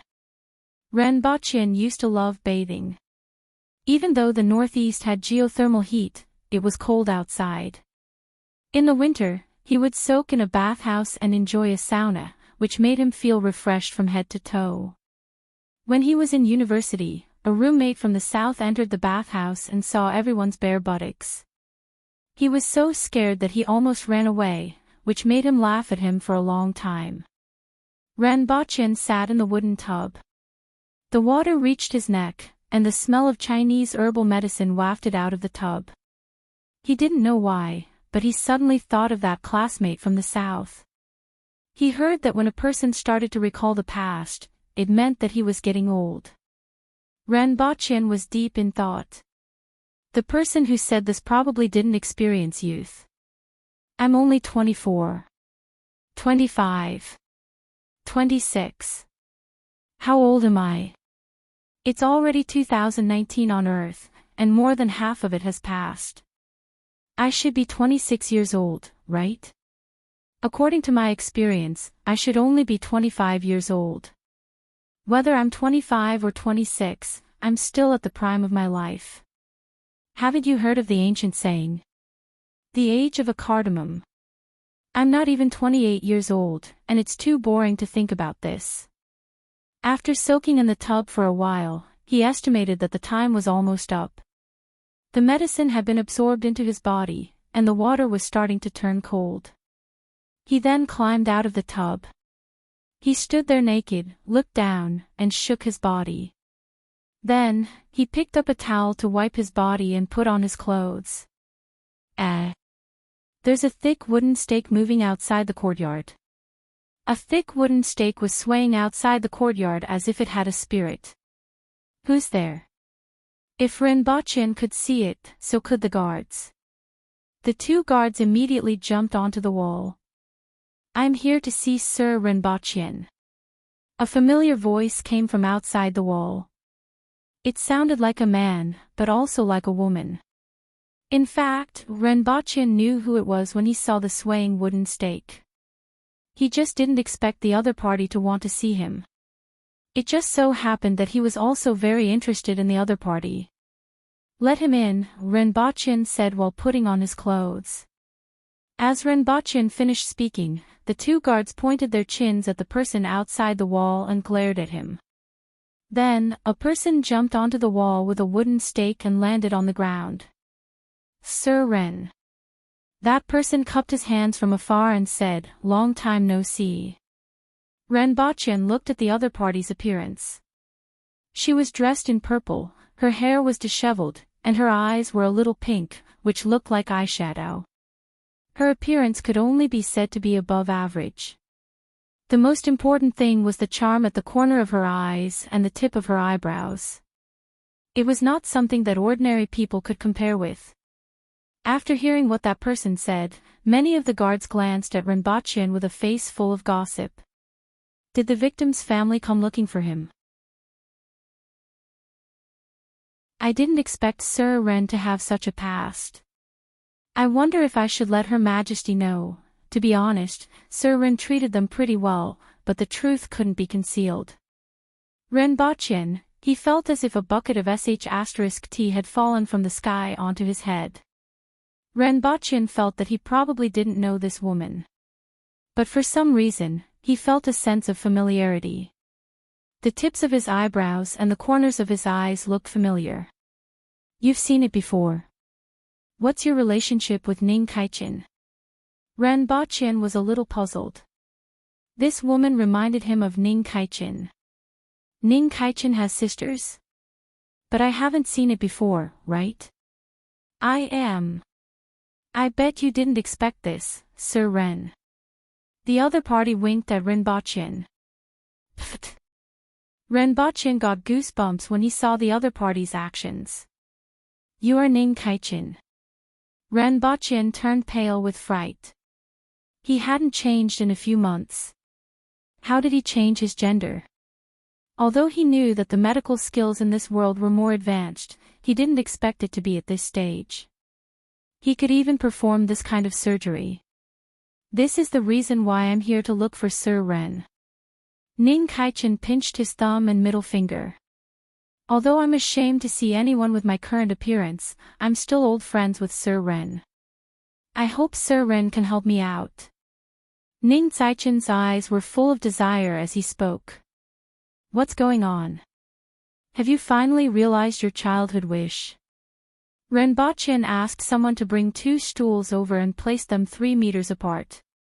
Ning Caichen's current appearance made him feel weird. Sir Ren, please don't tease me. Ning Caichen was slightly distressed. It's a long story. Ning Caichen sat on the chair, but the pillar was still above his head, not moving an inch. His tone and expression were full of charm. He was even more feminine than a real woman. Make it short then. Ren Baqian immediately stopped him when he saw that Ning Caichen was going to give a long speech. Ren Baqian had always remembered Ning Caichen's habit of bragging. Even if Ren Baqian ignored him, Ning Caichen would still ramble on for a long time. If Ren Baqian allowed him to ramble on, he reckoned that he could brag from now until midnight. Then, it would really become a long talk by candlelight. With Ning Caichen's current appearance, he would be hung by the Empress to dry. Ning Caichen looked as if he couldn't bear to recall the past. He thought for a long time and tried to organize where to start. Ren Baqian looked at his expression and simply asked, "Did you want to become like this?" Of course not. Ning Caichen immediately shook his head. How could he want to become like this? I see that you are enjoying it, Ren Baqian couldn't help but say. Ning Caichen immediately looked at Ren Baqian as if he was looking at an enemy and said, I have already become like this, yet you still tease me? In any case, we are old friends. Back then, we even spent the night together in the wilderness. He didn't forget to pinch his thumb and middle finger as he spoke in a flirtatious tone. The surrounding guards looked at Ren Baqian with an extremely gossipy gaze. Some of them were already prepared to snitch on him to the Empress. Ren Baqian was speechless. Back then, you met a pack of wolves, okay? If it wasn't for me, you would have been fed to the wolves. Ren Baqian selectively ignored the fact that he was the one who blew up Ning Caichen with a grenade. Many thanks for saving my life. Do you want me to repay you with my body? Ning Caichen continued to throw flirtatious glances at him. No, if it wasn't for me, you would have been eaten by the wolves. Because of this, my green bead was seriously injured. Ning Caichen reacted after finishing his sentence. His face turned pale and his voice became coarser. It sounded like his previous voice. However, he still didn't forget to pinch his thumb and middle finger. These days, it has become more and more serious. Ning Caichen said miserably. Following which, his voice became androgynous again. It's useless to talk about the past. We finally have a relationship, which is why I'm here to see Sir Ren. When he said the last sentence, his expression became flirtatious again. His voice also became androgynous. Following which, his expression became distressed again. Sir Ren, Ning Caichen, can't thank you enough for helping me this time. I will definitely repay you handsomely. Ren Baqian looked at Ning Caichen with an embarrassed expression. One moment, he was me, the next moment, he was me, and the next moment, he changed his expression. His voice was sometimes coarse and sometimes soft. Was he schizophrenic?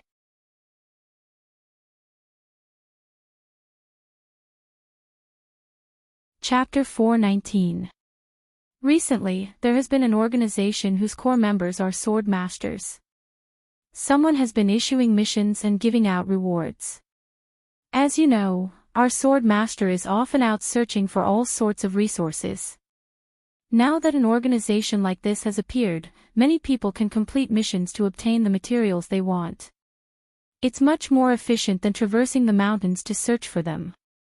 I don't know who is so generous to include most of the sword masters through such an organization. Ning Caichen continued to act like a schizophrenic. One moment, he was charming, and the next, he reverted to his original expression with a bitter expression. Is your current state related to this organization? Ranbochan finally looked serious. Ning Kaichen wouldn't have mentioned this organization for no reason. Ning Kaichen became so miserable in just a few months. It must be related to the secrets of this organization, right? Was this organization plotting to conquer the world? This was what happened in novels and movies. Which world was it plotting to conquer? Great Xiao. Ranbochan could only say that he was happy to see this kind of thing happen. Did that organization lack a staff officer? Ranbochan felt that he was qualified to be a useless advisor. He would be the mastermind behind the scenes while a group of sword masters subverted Great Xiao. It's okay, close the door and send the guest off. Ranbochan was waiting to hear the secret, but Ning Caichen's words made him feel as if he had eaten tea-flavored chocolate. I can't say that it's okay. In fact, I took on a mission, but something went wrong and I was drugged. Ning Kaichen quickly explained. Then why did you spend so much time talking about what organization you are from? Ranbochan's eyes weren't looking at him at all. Didn't I explain it clearly? Ning Kaichen felt that he was innocent. Was it wrong to ask for help and explain it clearly? Doesn't the organization have any confidentiality agreements? It sounds like a secretive organization. Ranbochan continued to stare at him. Nope. It's an organization that helps each other. Some people need help, some want to exchange materials, and some want to find the materials they want. Ning Kaichen explained. Ranbochan felt that his plan to be a useless advisor had failed before it even started. Actually, I think it's good for you to be like this. As the ancient said, it's good to be a woman. You see, the clothes that women wear are much better than men's. If you want to wear men's clothes, you can wear men's clothes. If you want to wear women's clothes, you can wear women's clothes. If you want to wear women's clothes, you can wear women's clothes. If you want to wear men's clothes, you can wear women's clothes. Ning Kaichen, besides, women can be willful and unreasonable, and no one will find it strange. There's a saying, don't try to reason with a woman. You see, women can be willful, men can't. Oh. Really? This sounds interesting. The Empress's cold voice came from behind Ranbochan. But Your Majesty is different. Your Majesty is the treasure of this world. How can you be the same as those ordinary women? Ranbochan's expression didn't change at all. After he finished speaking, he turned to the Empress and asked, Your Majesty, why are you here? Ha! The Empress sneered at him. I heard that an old friend is looking for you. I want to see who this old friend of yours is, the Empress said faintly. Others didn't know Ranbochan's background, but she knew it the best. Greetings, Your Majesty. Ning Kaichen cupped his fists and said, It's inconvenient for me to move around. I hope Your Majesty won't take offense. As he spoke, he even winked at the Empress. Have you seen people curling up their pinkies when they cup their fists? Ning Kaichen was doing this now. Those who didn't know would think that this cupped fist had a special meaning. Take him away and behead him, the Empress said faintly as she looked at him. Throwing flirtatious glances at me. Courageous. Since he is so courageous, then behead him. Upon hearing this, Ning Caichen's face turned green. Your Majesty, please forgive me. I have my difficulties. This time, I'm here to ask for help. Furthermore, I have generous gifts for you. Your Majesty, he's Ning Kaichen, Ranbochan said softly from the side. He couldn't watch the Empress behead him. The Empress thought for a while and felt that this name sounded familiar. The one who told you about the Lien family. Previously, he came to your birthday celebration as well, Ranbochan added. The Empress finally remembered. Following which, she looked at Ning Kaichen with a strange expression on her face. If she didn't remember wrongly, he was a man, right? For a man to become like this, even she felt awkward. After all, cross-dressing big shots weren't popular in Dayo. It's a long story. Ning Kaichen began to sigh. Make a long story short. Renbachian's face was full of spirit. This guy really didn't know what was good for him. Recently, an organization appeared. The core members of this organization are sword masters. Someone issued a mission inside. This organization has nothing to do with him becoming like this. Renbachian timely interrupted.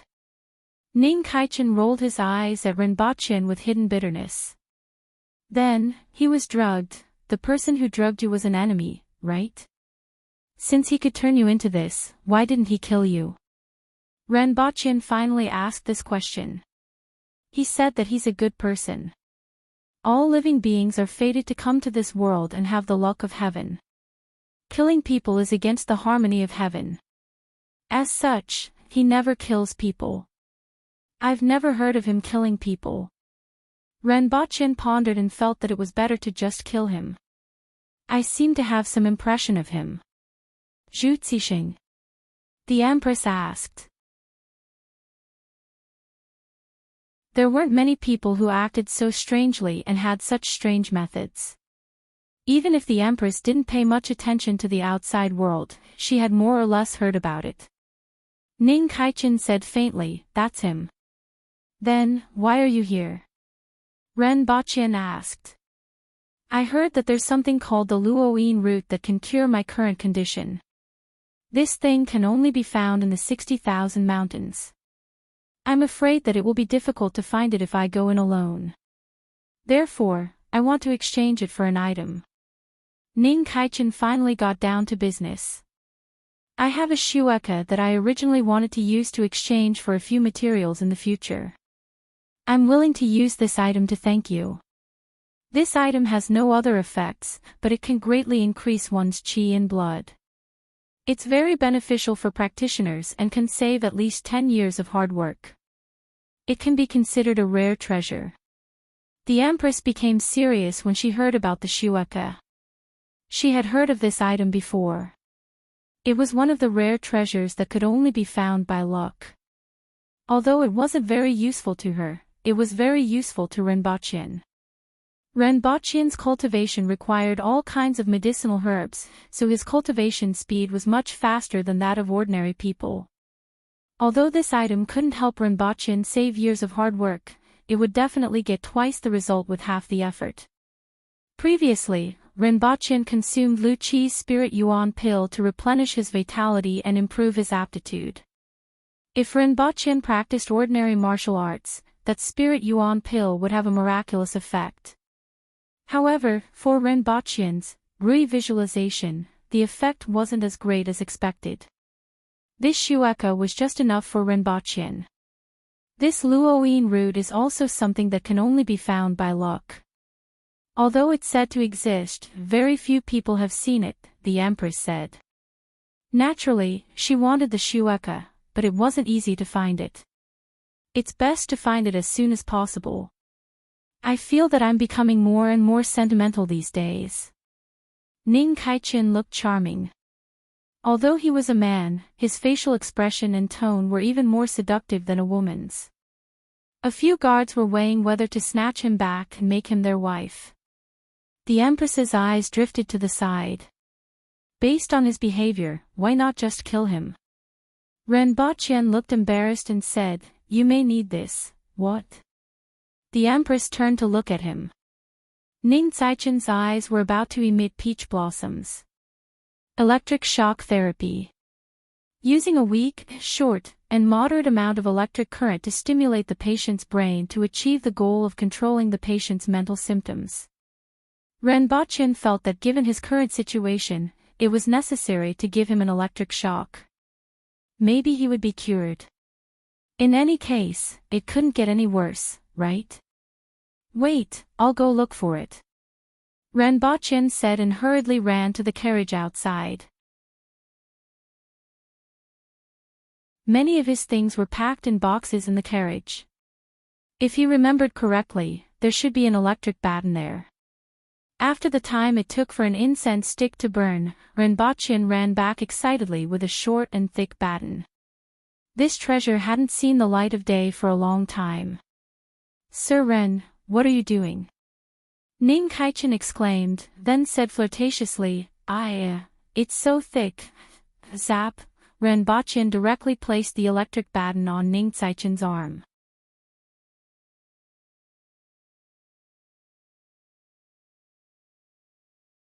Chapter 420. Slave, slave, slave, slave.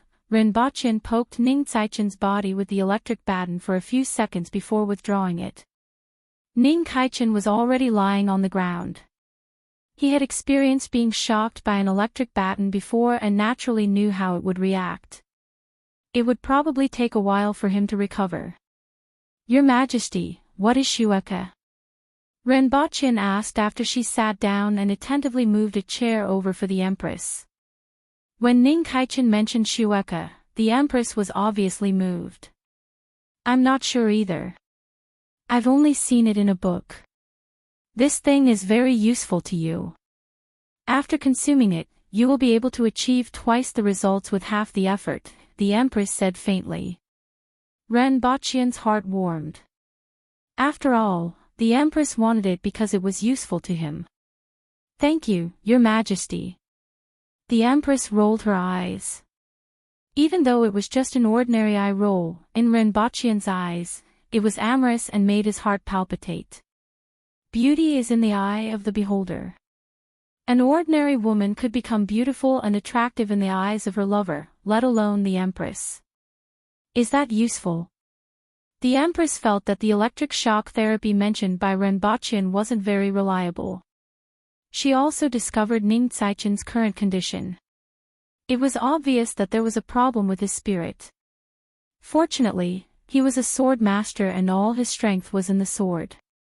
If a spirit will expert became like him, he would be half crippled. However, a spirit will expert wouldn't be reduced to such a state. Zhu Zixing had been a spirit will expert for decades, but his strength hadn't improved at all. It seemed that his inability to improve had something to do with this method. This method hurt both others and oneself. Even though it didn't kill anyone, it cut off the path of others and himself. Maybe, it might be useful. Renbochin was a little uncertain. He heard that psychiatric hospitals often use this method. Professor Yang, the Lightning Dharma King, relied on this method to make a name for himself. Ning Kaichin obviously had a mental problem. There were no psychiatrists in this world, and Renbochin was treating him like a dead horse. What if luck worked?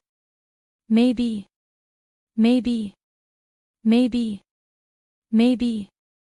The Empress tilted her head and looked at him, then at Ning Kaichin on the ground. Finally, she looked up at the sky and squinted.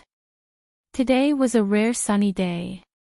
Ning Kaichin's life or death had nothing to do with her, and she didn't care either. She just wanted to know if he really had a solution. Renbochin squatted in front of Ning Kaichin to check on his condition. Just now, Renbochin had been in a trance for 3 to 4 seconds. Seeing that his eyes were focused, he asked, "Are you feeling better?" After a long time, Ning Kaichin finally regained consciousness.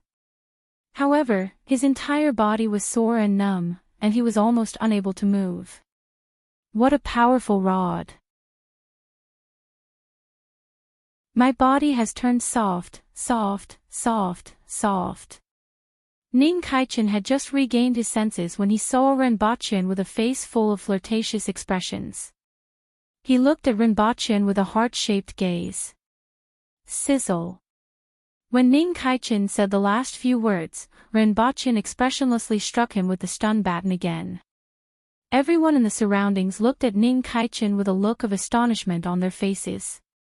After trembling for a while, Ning Kaichin lay down on the ground. "Milord, you're so awesome, your servant, sizzle. I like Huan so much, sizzle. Sizzle. Renbochin quivered and jabbed the stun baton again. After an afternoon, Renbochin looked excited and started to gain some confidence. It seems to be effective. The Empress nodded in agreement. It's working, but it's getting worse. In the original version, the character was alternating between a man and a woman. This time, it was always a woman. Renbochin pondered for a while. In the past, he was suffering from schizophrenia, alternating between a man and a woman. Now, he had simply transformed into a woman. From a certain point of view, it did have a certain effect on schizophrenia. Forget it, let's stop the treatment for now and see how he'll be after he wakes up. At the very least, he needed some time to observe the effects of the treatment to see if it would still change between male and female. If he was no longer a man and a woman, then he would at least be half cured and his schizophrenia would be cured. As for the other half, there was nothing he could do. After a long time, Ning Saichen's gaze regained its focus. How do you feel? After Renbochin finished speaking, he almost poked the electric baton again. He was already used to it. I've never felt so good, Ning Kaichen said in a gentle tone. The ancient saying is right. Being a woman is actually quite good. The ancients, Renbochin, the Empress, many guards, everyone looked at the electric baton in Renbochin's hands as if they had seen a ghost. This time, he was finished. Initially, there was only a small problem, but after Principal Ren's treatment, he completely transformed into a woman. Speaking of which, I still have to thank Sir Ren. If it wasn't for you, I wouldn't know what I want. Ning Kaichen continued. Renbochin's face was full of vigor. His treatment was considered a success, right? It should be a success, right? The most important thing for a person is to know what they want and work hard to achieve it. Otherwise, wouldn't their life be a waste? Renbochin encouraged him. Ning Kaichen replied, Sir is right. The Empress and many guards looked at Renbochin with a strange look in their eyes. Ning Saichen's transformation was already awkward enough, but Renbochin was actually able to talk to him. Renbochin was a little nervous. After all, Ning Kaichen was considered an acquaintance. Now that he had become like this, he should be fine, right? Renbochin looked around and saw that everyone was looking at him with a strange look in their eyes. He coughed twice and said, Your Majesty, it's getting late. Let's have our meal first. I will come back to check on him after dinner. After dinner, Renbochin strolled back to the courtyard. Ning Kaichen had already gotten up from the ground and was sitting on a stool at the side. His head was slightly lowered as he combed his hair with his hand. How do you feel? Renbochin asked from a few meters away. I feel very good. I will never forget Sir Ren's great kindness. Why don't I repay you with my body? Stop. Renbochin was shocked and quickly shouted. If you want to repay me with your body, you'd better be dragged away and beheaded. I'm just joking. Sir Ren is so excited that I'm a little hesitant. Renbochin had goosebumps all over his body. He felt that he had really gone overboard this time. It was really comfortable just now. I will never forget that feeling. I only hope that Sir Ren will use that thing to ravage me again. Ning Kaichen raised his head and his eyes were glistening. If it was someone who didn't know him, based on his tone and demeanor, he would really think that he was a beauty. F***ck. Renbochin couldn't help but curse. He had really gone overboard this time. Ning Kaichen had actually become like this.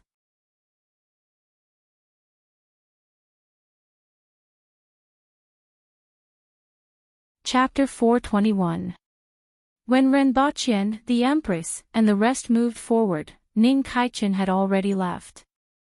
He said that he was going back to retrieve the shueke and wanted to exchange the stun baton with Renbochin. Ning Kaichen might have fallen in love with the stun baton or the feeling of being electrocuted. Looking at Ning Kaichen drifting away with a flirtatious look on his face, Renbaqian thought that this might be a good thing. He had found his own value and his beloved, stun baton. In the future, he would be able to roam the world alone with a stun baton. How carefree would that be? How many people in the world knew what they wanted until they died? They lived one day at a time. Furthermore, an ancient person once said that great souls were hermaphrodites. That should be correct, right? This showed that Ning Kaichen now had a great soul. Witnessing such a thing with his own eyes made people tear up. Furthermore, his schizophrenia was cured. Every medicine had its side effects, and it was normal for the treatment to have some side effects. It was just that the gender perception was a little different. As long as the person didn't object, it would be fine. Looking at Ning Kaichen, wasn't he quite happy? No objection. Pretty good. Renbaqian was relieved, but the rest couldn't. They looked at Renbaqian as if they had seen a ghost. Seeing such a half-man half-woman completely turn into a woman, this kind of ability was too terrifying for the burly aboriginal men. What if he turned them into a half-man half-woman? They subconsciously wanted to stay away from Renbaqian. They didn't know how Renbaqian turned Ning Kaichen into this. They only saw him poking him with a blue stick from time to time, and he became like this after one afternoon. It was really terrifying. Yagüe, I heard that you turned a man into a woman. Tong Lan ran over to ask Renbaqian after hearing about this. There were many students looking from afar and seemed to be very concerned about this answer. Do you want to try too? Renbaqian had a malicious look on his face. The little Lolita looked at him with disdain and hesitated for a long time before saying, "Can you turn me into a man?" Why? Renbaqian was surprised. He had never heard of the Tong family valuing men over women. Why would Tong Lan have such an idea? The Aboriginals' women weren't weak and weren't weaker than men. Therefore, there was no such thing as valuing men over women. Just look at the fact that there are even women among the big shots in the imperial court. However, because women were naturally meticulous and patient, there were more of them in the Ministry of Revenue and less of them in other departments. I heard that House Yunyan is quite fun. I wanted to go there for a long time, but Grandpa wouldn't let me. He said that only men can enter. No matter how intelligent she was still a 10-year-old child. Sometimes, she still had childish thoughts. Renbaqian, this was definitely a lack of family education, a lack of parental care, and a decline in social morality. This method of mine is a little flawed. There's a high chance that I'll become a half-man and half-woman, but I won't be able to enter the half-man and half-woman either, Renbaqian said in distress. Bah, so useless. Tong Lan had a look of disappointment on her face. She didn't want a half-man half-woman. This fellow was indeed unreliable. While everyone was still on the road, two things happened. The first was that the winged cavalry and Li Qianqiu's troops successfully returned with the help of Hongwu. Just as expected, the interior of Great Xia was empty at this time. The military power had been drawn out, and other than some experts from the martial world, there wasn't much resistance. However, those experts from the martial world and a portion of the garrison were like sand castles in front of the winged cavalry. With a gentle push, they turned into a pile of sand. A total of 5 cities were wiped out, and the entire Great Xia was shaken. However, there was one thing that wasn't as expected. When they went, they planned to let them rob enough gold and silver to return. In the end, when they returned, more than half of what they had was food, and more food. Most of it was consumed on the way back. Fortunately, they brought back a batch of gold, silver, and jewels. Furthermore, they had robbed them from wealthy families and should be worth a lot. They could replenish the national treasury and at least support the construction of the highway. This army had left behind an illustrious reputation in Great Xia. Wherever they went, they would eat everything up, eat everything up, eat everything up. This was something that they didn't expect. Within Deo, there wasn't much meat that could satisfy their needs. Most of the time, they had to eat vegetarian food for 6 meals a day. After all, there was a large amount of vegetarian food, it was difficult to transport, and it wasn't able to fight hunger. As a result, every city collected livestock and used these grains to fill their stomachs. As a result, starvation broke out wherever this army passed. Not only did this army run amok in Great Xia, but it also caused panic in many nearby cities. This caused a huge uproar in Great Xia, and Great Xia was badly battered in order to provide relief to the commoners in these 5 cities. After the departure of the Deo army, hundreds of thousands of commoners from the 5 cities and the surrounding villages rushed into the surrounding cities, causing some chaos in the surrounding cities.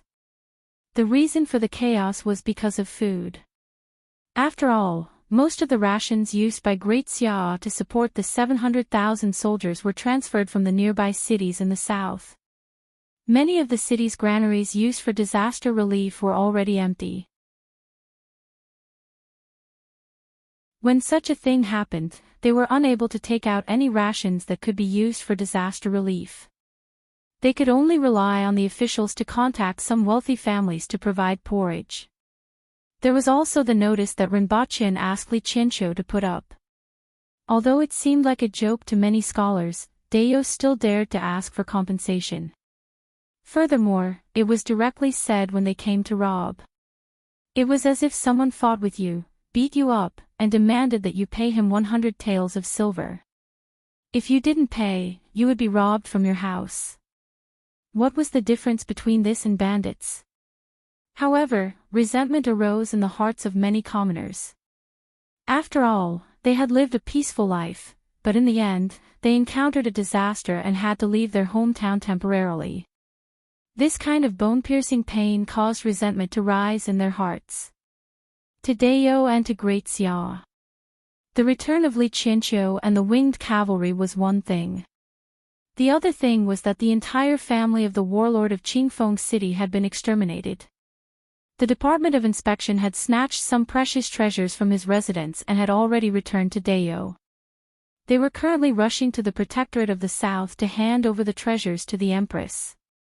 Both of these things were good news. Although the value of the treasures hadn't been calculated, it wouldn't be too low. It would be enough to start some construction work after returning. At this moment, Rinpoche was standing in the Empress's imperial carriage. He lifted the curtains and could already see the army that was lined up and waiting information. There were thousands of fierce-looking, bald, burly men who were bare-chested and only had a piece of animal skin wrapped diagonally from his left shoulder to his right waist. They looked more like bandits than an army. However, Deo's army was like this, and they were used to it. This time, they finally arrived at their destination.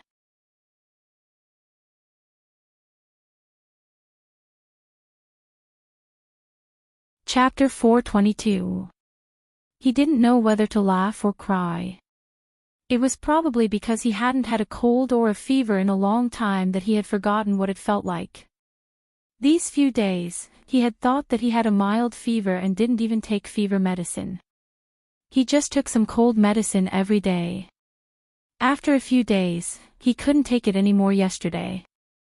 In the middle of the night, he started taking Pisces pain tablets.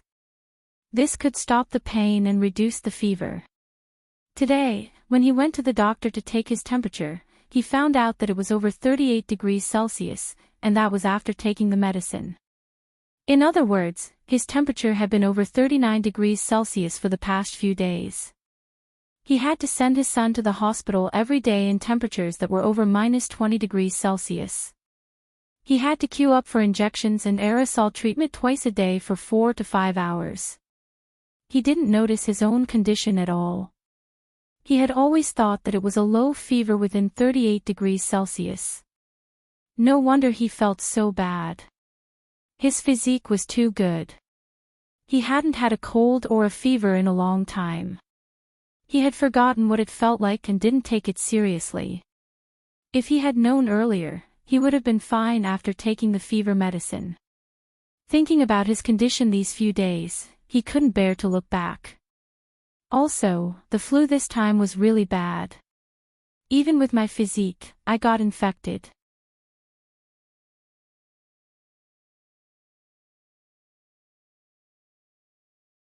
Chapter 423. Renbochin hadn't seen many different kinds of people and things in this world. All he had seen and come into contact with were basically aboriginals. Then, there were the foreign merchants in Lan City and the people who came to celebrate the Empress's birthday at the Honglu Bureau. No matter how poor Lan City was, it was still under the rule of the emperor.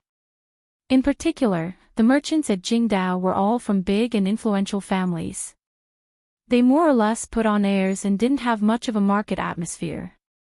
After arriving at Valley City and walking out of the mansion that had been arranged for them, they saw many shops and stalls of all shapes and sizes. Moreover, most of them were foreign merchants and remnant citizens of the Hao nation. There weren't many aboriginals here. Beside Renbochin was a young aboriginal called Fong Ting. Like the other aboriginals, he was bald, had a fierce-looking face, had a body full of strong muscles, and was twice the width of an ordinary person. This was the guide that Shi Wangu had arranged for him. After all, Renbochin and his bodyguard were unfamiliar with this place. Most of the people live in the mountains. They set off in the morning and will only arrive here at noon. There aren't many people now, but there will be more in the afternoon, Fong Ting explained to Renbochin. Renbochin knew that the people he was referring to were the aboriginals. As for the people from other countries and remnant citizens of the Hao nation, they weren't included here. Just like how the people from other countries rejected the aboriginals also rejected them. Set off in the morning and arrive at noon. It's not too far away, Renbochin said as he looked at the few aboriginals around him. There's a big city called Nanhuang to the south of the Great Basin. It's more lively there and has a lot of good stuff, Fong Ting said. The goods sold here were mainly oil, salt, soy sauce, vinegar, and cloth for the remnant citizens of the Hao nation. Other than that, they also bought herbs and animal hides. They were mainly targeted at commoners and didn't have a lot of good stuff. In Nanhuang, it was mainly targeted at the aboriginals in the 60,000 mountains. Every day, many villagers brought the things they found in the mountains to Nanhuang City to sell and exchange. It was extremely lively and had a lot of good stuff. It was even livelier than Lan City. After all, there were limited ways to store things in this world, and many things couldn't be stored for a long time. The journey to Lan City was also very long, and it would take at least 20 days. If it was a convoy, the speed would be even slower, and it would take more than a month. Some gems and minerals were still fine, but some rare fruits would have already rotted by the time they reached Lan City. There were also some strange beasts that were on the verge of death after leaving the environment of the 60,000 mountains. When they reached Lan City, not many of them could survive. Back when he participated in the Great Hunt, he saw some strange mounts. Basically, they were mutants that had been captured from the 60,000 mountains and sent to Lan City, and they survived. The Empress didn't care about these things, but the second and third generations of the Aboriginal officials were very fond of them. Riding on them would also make them look good. However, there weren't many of them. Along the way, Renbochin occasionally chatted with Fong Ting. Most of his attention was on the shops and pedestrians on both sides of the road. After walking for some time, Renbochin gradually recognized the differences between the remnant citizens of the Hao nation and the merchants from other nations. The people of Great Xia were usually more arrogant. After all, they were backed by the most powerful nation. These few days, when Great Xia attacked, the merchants were all captured. However, they couldn't go back either. These few days, the war between the two nations had temporarily ended, and these merchants were able to travel freely again. After all, they had just lost a battle. However, they were also different from the merchants of the Yun nation and the Qin nation. The merchants of the Yun nation were very extravagant. Whether it was their attire or the utensils they used, they were all more exquisite. Each and every one of them welcomed people with a smiling face and scolded behind their backs. What the Aboriginals hated the most was this kind of thick-skinned behavior. The merchants of the Qin nation were characterized by their dark skin. They were dark, skinny, small, and ugly. Even after moving from the Yun nation to the Qin nation, perhaps it was due to the fact that people were born in different places, but they still exuded a sense of pettiness. Simply put, the temperament of the people of these three nations was very different. As for the remnant citizens of the Hao nation, they should actually be called the Shanyang people. It was said that they first migrated from a place called Shanyang. Later, as they multiplied and the commoners of Great Xia who couldn't survive continued to migrate over, they merged together and developed. There wasn't much difference in appearance from the people of Great Xia and the Yun nation, except that their foreheads were more prominent and their eye sockets were slightly deeper. There were also many differences in their clothing. These remnant citizens of the Hao nation wore a small blouse on the upper body and a pleated skirt on the lower part of the waist. There were slits on both sides, and one could inadvertently see their hairy legs through the slits. Both men and women were dressed like this. The most important thing was the hatred hidden in their eyes. Although they didn't show it on the surface and buried it in their hearts, it couldn't be hidden. Their nation was destroyed, ruled, and tens of millions of people were kept in captivity in a basin. It had been 71 years, and this hatred had almost penetrated deep into their bones. In particular, when they saw Renbachien, they were astonished and amazed. After that, the hatred in their eyes seemed to be even stronger than when they looked at the Aboriginals, which made Renbachien feel very puzzled. He had never dealt with them before. In fact, it wasn't difficult to guess their thoughts. They were kept in captivity, but Renbachien had infiltrated the Aboriginal court with Aboriginal guards. They were both outsiders, but they were treated differently.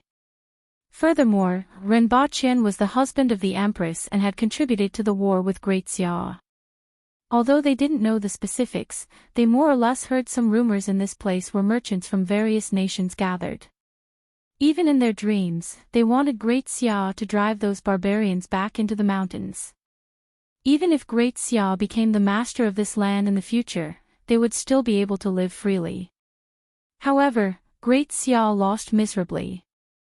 It took 71 years for Great Xia to send out their troops, but they were defeated miserably. How could Renbachien, who played a major role in this, not be hated? If he were an Aboriginal, they would have added this kind of hatred to all the Aboriginals. However, he wasn't.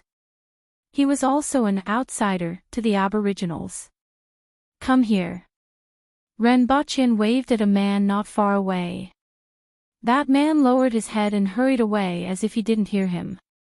Capture him, Renbachien said faintly. Even a blind man could see the hatred in that man's eyes when he saw him. He touched his waist, hesitated for a moment, and then let go. A guard went over, grabbed the back of that man's neck, and dragged him over. "What are you doing?" that man struggled and shouted. "Search your waist and see what's on it," Renbachien said softly as he supported his chin with his finger. Following which, a knife made of bone was handed to Renbachien. "Want to kill me?" Renbachien held the bone knife with 2 fingers and looked at it calmly. This bone knife was rather sharp and was about 1.5 feet long. These people from the Hao nation stuffed the bone knife into their skirts and placed it close to their legs, so it wasn't easy to see. "No, sir, you have misunderstood." That man lowered his head and asked.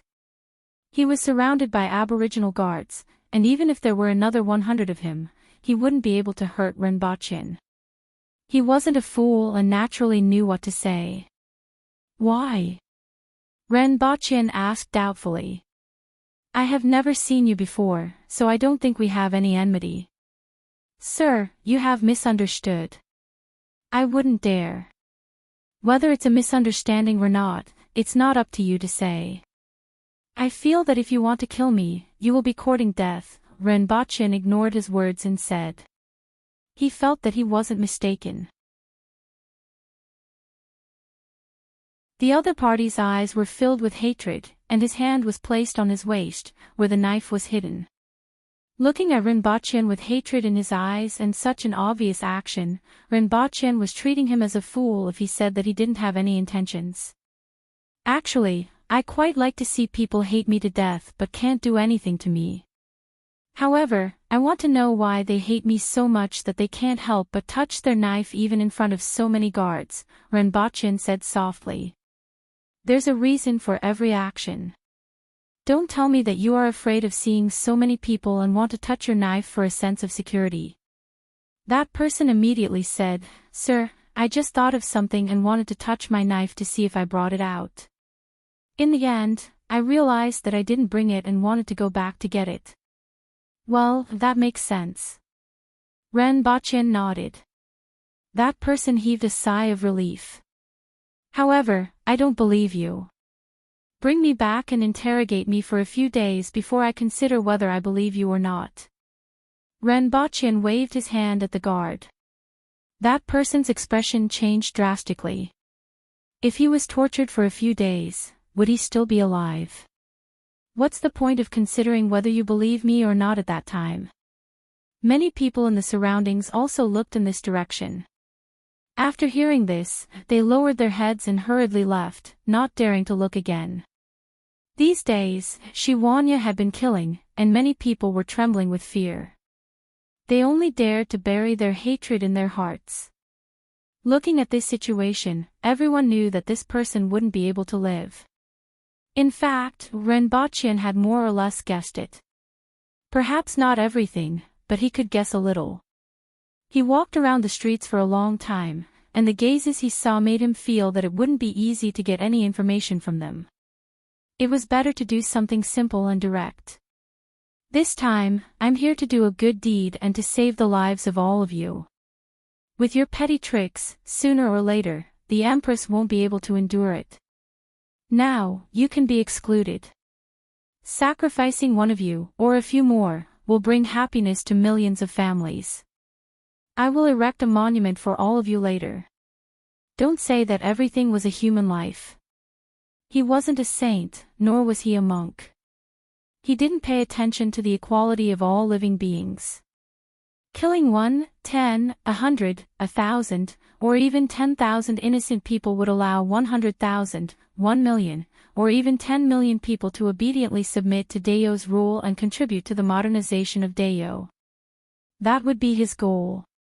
To put it bluntly, Rinpoche also knew that it was impossible for him to not kill people. You're tuning in to the LoveLore Library YouTube channel. We're so grateful for your support, and don't forget to subscribe to join us on this incredible journey through captivating stories. Your generosity through donations truly makes a world of difference, as it's the primary source of revenue that allows me to expand and enhance this channel for you. Thank you from the bottom of my heart for being a part of this adventure.